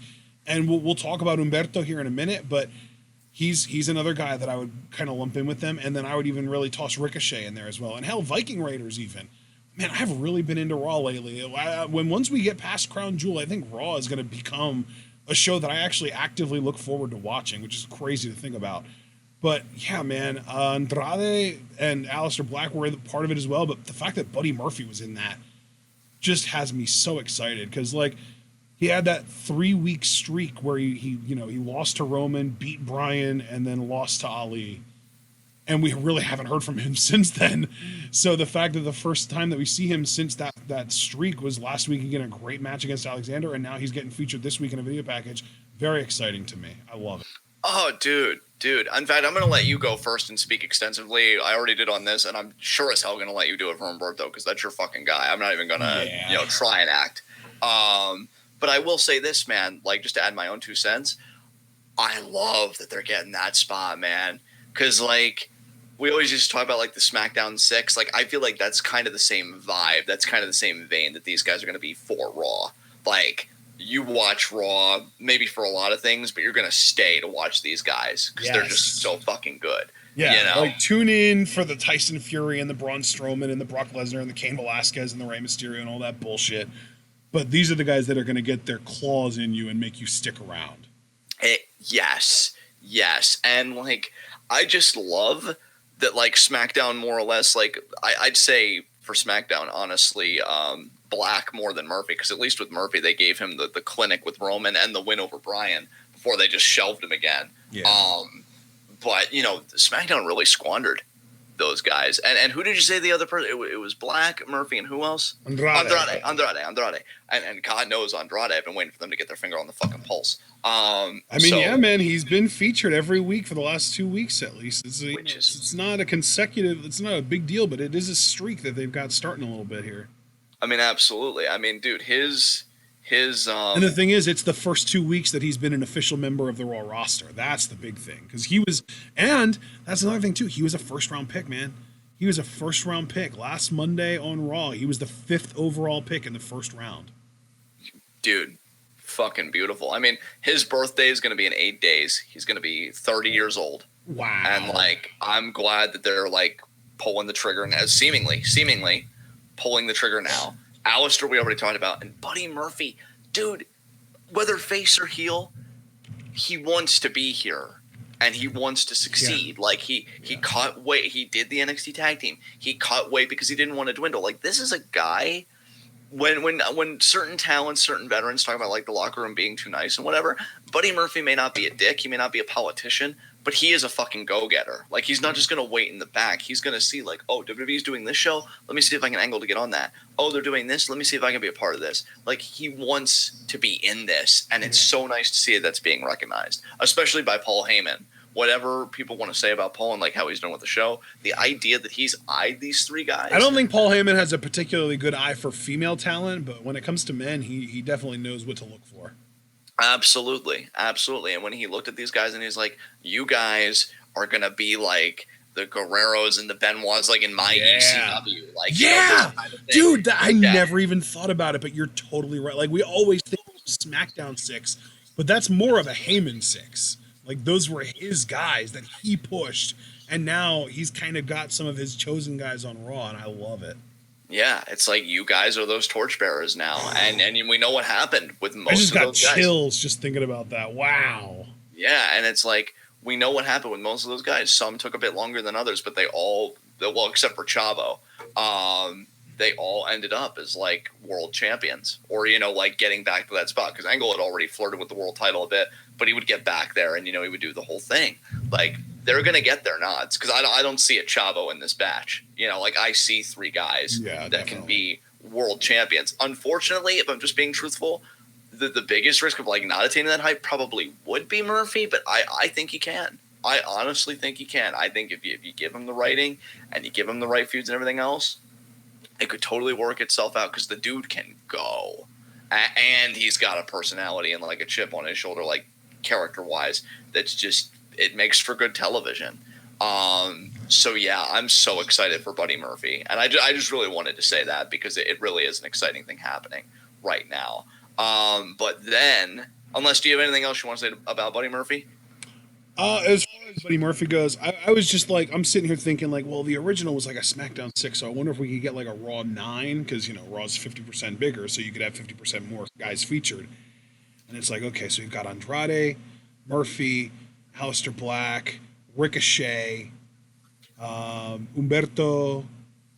Then you could say like Drew would be a good one, and then I would say like Becky, Charlotte, and Seth would be the last three, because it's with some of the obvious ones, right? You can't just have like all the upper mid card guys. So yeah, you could. They have a really strong core on Raw, man. I really dig Raw right now. Yeah, for sure, dude. Telling you, man. And the thing is, too, Brock is off Raw. Holy shit.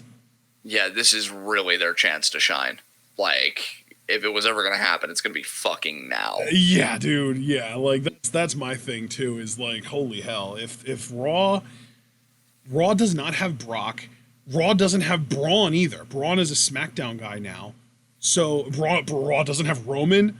Like, once we get past Crown Jewel, I really like.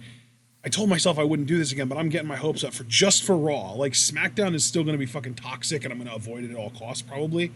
Although I'll check in on the Bailey stuff. But Raw, man, I'm telling you, I'm seeing stuff on Raw. I've really enjoyed Raw this week, aside from the Rusev Lana shit. But yeah, man, I'm starting to get my hopes up a little bit for Raw. Yeah, dude, I don't blame you. Like, even you putting it in that context, it just makes me think, like, if there was ever a time for Andrade to get that main event push, it's fucking now. If there was ever a time for I do feel like we thought that when he got shaken up over to Raw while Seth was the champion after WrestleMania this year, and it just never happened. But I don't think he ever got a video package and the kind of highlight that he's getting now. That's true. And like, I feel like if there was ever a time for Aleister to make his motherfucking money, it's now. And if there was ever a time for Buddy Murphy to actually not be a secret anymore, it's now. Yeah. So I was gonna say, and to be fair, like, let's not forget Jinder Mahal got that quick like 2 months of, hey guys, Jinder Mahal's gonna take these like main event level guys to the limit, and then within a few months he was the world champion on SmackDown. So maybe this is just like that early sign of like they're planning big things for these guys. I don't know. And that kind of, speaking of them planning big things for certain guys, let's talk about Humberto Carrillo taking on the Universal fucking champion, Seth Rollins. I want your full thoughts on this, because I really don't have much to say. I do want to be comprehensive. I want to start with the negative, because there is a negative, because Humberto had a promo, and boy, oh boy, does he need work on the mic. My lord. Yeah, okay. I don't know if you saw his promo, but I love Humberto. I think Humberto's an amazing in-ring performer, but brother cannot talk. Oh my God, it was bad. It was bad. It was like embarrassing bad. He was talking about Andrade is a future Universal Champion, but like he had a little verbal botch where he said Andrade is a fruit future. Like, he started with saying Andrade is a fruit. I was like, oh God, no. There's so many people that are going to latch onto that. And then he said about how, he wants to be a great champion, but not the kind of champion that burns it down like Seth Rollins. And I'm just like, wait, who talks like this? Like, nobody talks like this. So it really was a combination of like bad content for the promo and just a bad delivery too. Like, it was a rough promo to get through, but thankfully that was the last time that he really got any opportunity to talk on that show. And later on in the night, Seth cut a promo, and he kind of cut himself off to go confront Humberto because of Humberto calling him out earlier, and challenged him to a match. And we immediately got into that match, and it was a great match. Humberto looked great, and Seth ended up winning with the curb stomp because, of course, Seth won, Universal Champion and all. But I don't. The big difference here between, like, I thought he was getting that Neville rub, where, like, the one match that Neville got where he basically had Seth beaten and then just, like, coincidental freak accident foot on the rope thing happened. Humberto never got close to actually beating Seth. He never even, like, he was on the top rope. He could have gone for his finisher, but he just did a moonsault. And then he went up and went for another moonsault, and Seth got his feet up, and that was the beginning of the end. Yeah. So I will say this to start. From what I do remember of the promo, I agree with you about it being a bit rough. But I think when you've got as much upside as this dude does. Yeah, that's the thing. Like, he's so fucking good in the ring. And by the way, since you mentioned Andrade turning 30 in a few days, Humberto just turned 24. Wow. Like, yeah, when you've got the time and the upside that Humberto brings to the table, you are fucking patient. Hell, you fucking pay for his English lessons. Because, like, that's the thing. If you're looking at him dude, as that's the thing. long-term- He speaks fluent English. He does speak fluent English. Like, that's not the problem. The problem is he's almost shy. It's weird. Like, he's got, like, this mousy thing about him where it's like he doesn't project his voice. Like, he really just needs to, like, spend a week shadowing Vince McMahon, because Vince, when he talks, he talks with that conviction, damn it. And, like, he really projects his shit. Humberto needs to learn that bad. That's his problem, is that, like, he's just so, like, God, I don't know what word to use, but he's like mousy. Like, he's like he resides within himself. Like, he's very withdrawn almost. You know what I mean? Like, he doesn't have conviction, I think, is what it comes down to with his promos. Yeah, God, it's a shame that he's not hideous, because I'd just be like, put a mask on him, and then he could maybe speak more confidently. But he's too handsome. Like, you don't want to cover up the merchandise. You don't want to cover up those dimples, man. Come on. Well, yeah, like, you can't. He has an adorable face. Like, you don't want to do that. That early '90s Mario Lopez look going on. Yeah, absolutely. Like, fuck Sammy Guevara. This is like, because what did Jericho call Sammy Guevara? I like, don't remember. He called him like a sexy Hispanic something or other. I don't know. Yeah, it's like, no, Humberto's got that shit on lock. I don't know what you're talking about, Christoph. Like, you calibrate your pacemaker. Do you know how you kind of subvert this issue with him and kind of A, bring him out of his shell, and B, cover up his lack of promo ability all in one swoop? What's that? You say, fuck the Cruiserweight division, and you bring Angel Garza up to Raw, and they're a babyface tag team together. Oh my God. They're brothers. Legit. Yeah. Angel Garza's, I believe Angel Garza's first name is Shoot Humberto. Like, let me look it up real quick. It's one or the other. Yeah, Angel Garza's shoot first name is Humberto. So Humberto Carrillo literally took his brother's first name. Yeah. I love that idea, because it's cousin, by the way. They're cousins, not brothers. I just wanted to clear that up. Yeah, no, I love that idea, because you let him come in with a big splash, but you also want to stabilize him relatively quickly. Yeah. And I feel like the tag team would be that stabilizing that he would get. And they would get so over too. Garza offering handshakes, Carrillo doing crazy high flying shit. It would be so good. I think it would be like, God, come on, John, pick the right parallel. I think it would be a lot like like Edge and Christian, or like a Hardys, where, like, they're this exciting team, but yet, like, the thing is, and this is why I'd say it's more like, well, I guess you could take your pick given how all four turned out. Both members are just so charismatic in different ways. Yeah. And then, like, you get two single stars instead of just one. Like, that's a primo tag team right there when there is no Jannetty. And I don't see a Jannetty here. I think the Hardy Boys is the better parallel, because Humberto is kind of like the Jeff, where, like, you don't really want him on a... Yes. He does the crazy high flying shit that people get their minds blown about. And then Garza is more character worker like Matt Hardy. Exactly. Yeah, and that's why I originally was leaning Hardy's, because I immediately thought of Jeff with Humberto, and we know how fucking over Jeff got just by doing all the things he did in a tag team. Yeah. And just being cute and having girls swoon over him, which is exactly what both of these guys have. And I'm just looking at Humberto and I'm like, you're cute, and you can have people swooning over you. So yeah, like. And then you look at Angel Garza and you're like, you're dapper as fuck, and you could definitely have women swooning over you. I want to shake your hand. I would love to shake your hand, even if it meant that you would pull me in and roll me up and get a 3 count. I don't mind. Yeah, I deserve that L. I deserve that L because I don't get the W in life. So yeah, I'm here for it, man. I just think he's a great talent, and you should 150% get behind that. I really enjoyed the match with Seth. Just to give my 2 thoughts on that, because I don't think I've really spoken about that yet. I thought it was a great match. Yeah. And can I just say too, and I only bring this up because I was afraid like it might hurt him long term, but like that triple threat cruiserweight title matchup he had with Drew and Lindsay, it was a bit messy, and I feel like even some of Humberto's stuff didn't connect in the match like as good as it should. This was the most important match in his career, like by far. Oh yeah, absolutely. And everything he did was perfect. Yes. Like I only bring up the negative to emphasize the positive. I don't know. He does some amazing shit. Honestly, it's crazy that I'm even saying this. I think that the most breathtaking thing that he does is that fucking arm drag. My God, the height that he gets off of that arm drag is unbelievable to me. Oh dude, it's insane. It's absolutely insane.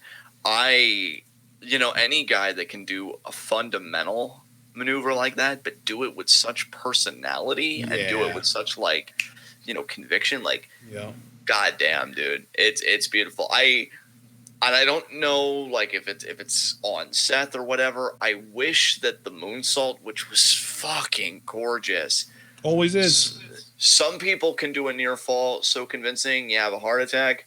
Other people, it's like, oh well, that was. I don't think they milk the kick out as much as they could have for that. So Seth is in the latter group, huh? Yeah, I don't know. I mean, you can call me out if you feel like that's me, maybe being unnecessarily. Here's another hard. thing that I didn't ever think I would say. In that category, let's just say Seth is no Roman Reigns. Yeah. Because Roman is amazing. Dude, Roman is amazing at near falls. He's incredible at it. Yeah, I feel like Roman is like Okada levels of good when it comes to the near falls, as he's kicking out right as the ref's hand is about to hit the ground, like that 3rd count. Like, yeah, Roman's amazing at it. Yeah, Seth isn't really that's not a strong suit for him. I don't know if it was just this one match or whatever. I don't think he milked the kick out like he should have. Personally, I love you not wanting to be overly critical and just coming off as passive aggressive instead. I don't even mean to, honestly. It's just amazing. I love it. It's so good. It's just I don't feel like he's good. It almost reminds me of Stewie Griffin when he was like, I don't want to kill her. I just want her to not be alive anymore. Oh, the egg thing. It's not that I don't want her to die. I just don't want her to be alive anymore. Yeah. That's kind of what it's not that Seth's bad. He's just not very good at this particular thing. I mean, after I've already come out on Twitter angrily wanting him to no longer have consciousness, I feel like I've gotten better, but yeah, there's still so much hatred there. And yeah, I feel like that was a failing on Seth's part. If you really want to make him and get people into the count, you get to 2 3/4, right? And you milk that fucking shit. 2 9/10. Exactly. Other than that, honestly, though, dude, I almost wonder if it's not even Seth kicked out too early, and it's more just they never intended for that to look like a move that would actually win the match. Right, and that could also be. I honestly, I think that's the more realistic interpretation. So, I know it'll be hard to redact given the ensuing giggle fest, but maybe I'll get the boot off the throat of Seth on that one. It's just, we know that moonsault has kind of been built up. I wish it would have been treated more seriously, like the Red Arrow was. For well, no, dude, that moonsault was not his finisher. The moonsault isn't his finisher. It's called the Aztec Press, and it's basically like a Twisted Bliss. Oh, okay. Yeah, okay. He rotates in midair on his finisher, and he didn't. I'm almost wondering if that moonsault should be the new finisher. That moonsault was fucking gorgeous. He got like fucking height on that. Was like, damn. I mean, the Aztec press is a moonsault. It just has a corkscrew in it. Right. But yeah, I just feel like it was a great match, and Humberto, like on his end, everything looked great, which was important again, because this was the match of his fucking life. Like, you can't have anything go wrong. Seth in the bully role, I will give Seth credit for this, because I feel like I have been on his head all fucking recording when he's come up. Him playing the bully was the absolute 100% right call. Yes. For an opponent like Humberto. Yes. Like, him trying to be a face, it would have killed it.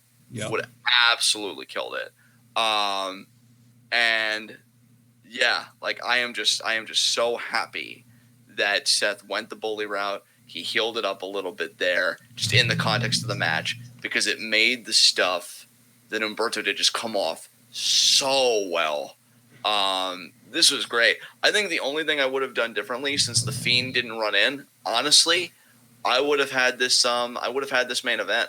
Truthfully, like if the Fiend wasn't like going to run in or whatever, and we weren't going to do that, I would have just let Raw go off the air with that handshake and leave. Yeah, well, and especially because of how lame the quote unquote reveal of the third man for the Street Profits was. Like, if that would have been a bigger deal, like if that would have been, I mean, again, it's not likely, but they did say that they were going to go M. Night Shyamalan, so I was immediately expecting Swerve. Like, if it would have been something like that, that could have main evented. But that should not have main evented if it was literally just Kevin Owens coming out to get revenge on AJ Styles. That was so dumb. Oh, I completely agree. I feel like that should have been, at best, a second-hour main event. Yeah, exactly. See, yeah, we're on the same page on that for sure.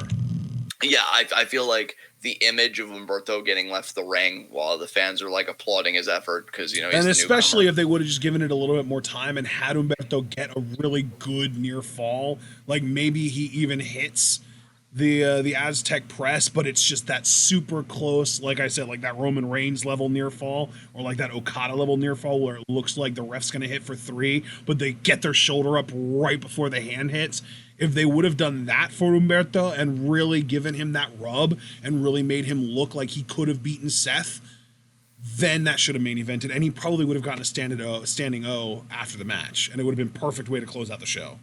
Oh, yeah, because, and especially think about, like, even just taking Humberto, like, out of the context, because I know, like, you're high on him, and I definitely see why in this case. Like, I'm definitely buying stock in Humberto Carrillo.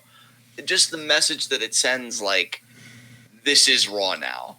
These are our guys that are going to build the brand. This is the future, because, like you said, he just turned 24. Yeah. Closing the show on a young guy that had a fucking showcase like that is powerful. That sends a powerful message, especially if you want us to believe, for whatever weird fucking reason, that, you know, USA and Fox, like in the WWE universe, are competing with each other. Yeah. And you can have Fox close with Brock Lesnar. We trust Humberto Carrillo. Like, that's fucking powerful.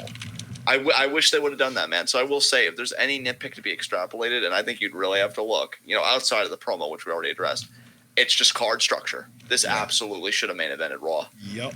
Absolutely. Yeah. So just to kind of go over it, by the way, Buddy Murphy and Ricochet are both 31 years old. Okay. Aleister Black, 34. Drew McIntyre, though, 34 as well. So Drew and Aleister are the same age. Ricochet and Murphy are the same age.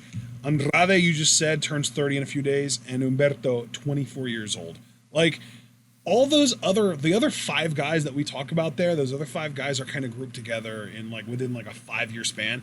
And then Humberto is just like waving from underneath them, like, hey guys, I'll be there in a few years. Like, this dude is so young and he's already getting this kind of rub. I'm so excited about him. Oh, absolutely. On that note, that was the last big thing, right? Yeah, that was everything. We've covered everything, and it only took us 3.5 hours. Yeah, we breezed right through it. So yeah, I guess high spots, low shots. Yeah. All right. You know what you're doing. Of course I do. Come on now. What do you think? My low shot. God, I want to give it to Vince for existing, but I guess, or the fans for having to deal with this Saudi shit. Yeah, really. Thankfully though. Now, granted, we're going to end up getting recaps after, But thankfully, we only have one more show leading up to the Saudi shit, and that is this coming Monday. And I mean, it's not going to be all bad because we're getting Kyrie versus Becky on that show, so it won't all be bad. Yeah, that's true. That's true. I guess I'll say for my low shot, I'm going to give it to Charlotte because you lost the women's championship and then you lost the draft match against Becky. And the most interesting thing about that was it looked like you were about to have a mental breakdown, but no, you're just still Charlotte, which that's probably the lowest point of all. So Charlotte's, that's brutal right there. Christ. Yeah, Charlotte's my low shot. Damn, it's a low shot, John, not a who do I murder today list. I've been really savage tonight. I need to. I'm so proud of you. Oh my god. I was gonna say I need to get that looked at, but this positive encouragement, it's definitely enforcing a toxic behavior. All right. Yeah, be toxic, baby. You got it. Oh my god. Okay. Who's your low shot? My low shot. Honestly, I'm tempted to make it Cesaro because he just keeps losing. but it's so sad. And he's gonna lose on Thursday to Mansoor, who is a person that nobody who is a main roster only fan even knows their name. Like, doesn't even know who the guy is. And I like Mansoor, but wow, he's probably gonna beat Cesaro. And he won the biggest Royal Rumble or the Battle Royal on the last show too. So Mansoor getting that big push in Saudi Arabia, baby. That's what it's all about. I will say, my low shot is I'm going to single out Bobby Roode. I'm singling out Bobby Roode because Bobby Roode was a part of the Rudolph team when they lost to the Viking Raiders and then lost the tag titles to the Viking Raiders and then lost along with the Revival to the team of the New Day and Heavy Machinery. And then this week, he didn't even get the winning pinfall. Dolph Ziggler did. So Bobby Roode is my low shot. Makes perfect sense. High spot, Kyrie! Very happy she pinned Becky on the one tag match, and they won the main event match on Raw. I wish I could foster optimism out of that, but I just can't. She won with Asuka in the main event match on Raw, I want to say just last week. And yeah, that was last week. That was them against let me pull it up. Against Natty and Lacey Evans, and that was right before the Seth burning down the Firefly Funhouse thing to close the show. Yeah, and what was it? Oh yeah, and she's gonna be facing Becky this Monday. And so I just imagine if she pins her there and gets a women's championship match. Oh, snap. Don't you do that to me. I'm hoping for it too, though. I knew I didn't need to do it to you because you do it to yourself. So true. I'm such a victim. So, yeah. Victim of your own hopefulness. I'm just really happy that Kyrie's getting promoted because it's what she deserves, and I will cut anyone that says otherwise. So. And she's going to be on NXT next week too. That's true. Oh my god, she's flourishing. Oh my god. So, yeah, Kyrie is my high spot. Who's your high spot? Oh my lord. Christ, I don't even anymore. That was so extra, and I love it. I was thinking more wholesome, but extra works too. That's accurate. It was very extra, yes. You know what, dude? Wait, were you about to let out another squeak? Jesus Christ! No, you don't know me. You don't know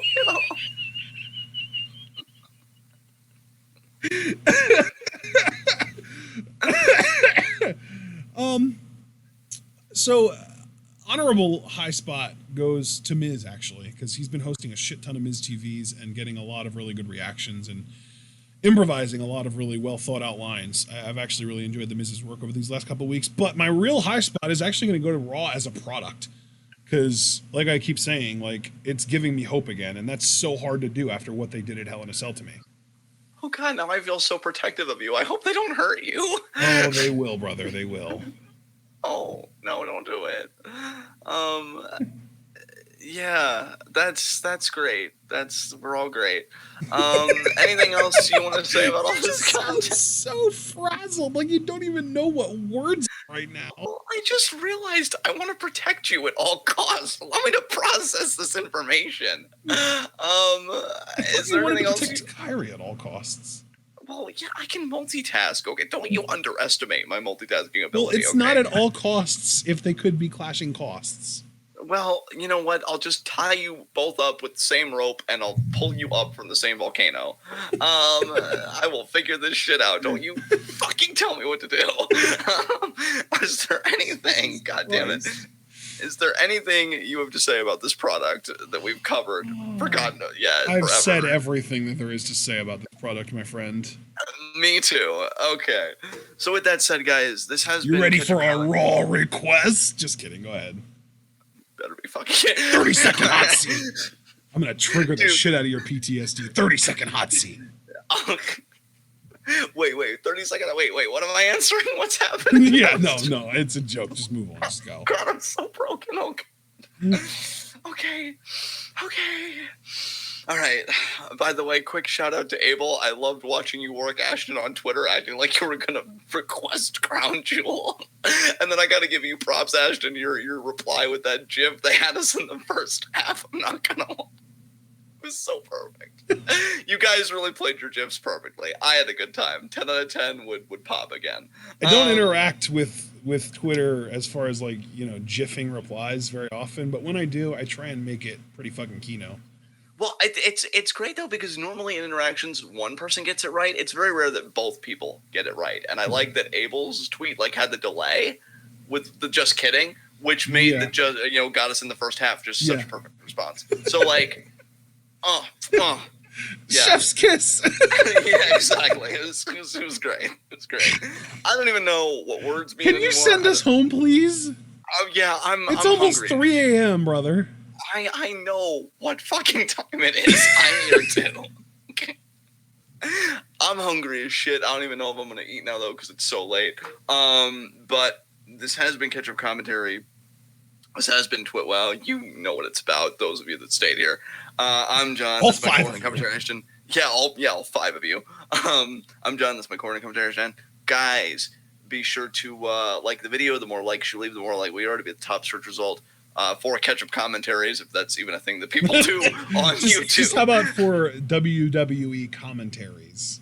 Yeah, there you go. Work the algorithm like this product works my last nerve on a daily basis. Leave that like. Click the bell icon for notifications. Subscribe so you don't miss any of that TWitWoW goodness. And we will see you Sunday at 6 for Stardom live reactions. And it's going to be great, mainly because we're doing it, and mainly because, Stardom's amazing and precious, and I just want to protect everyone. So that's, Yes. Hi. Oh, no, yeah. And he's learning Japanese, and he's getting really good at it. So as if his face wasn't lovable enough that, there's that. So I'm going to, actually, no, I get to take us home. I keep forgetting that, and except this time, it's a good reason, because it's so fucking late. So go home. I don't know why you're still fucking here. You're the reason I'm still up. Go, all of you. Out. Until then, tune in, and I don't even know if you deserve peace. Does Seth Rollins deserve peace? Probably not. Just out. Just out. It's over. Let's get out of here.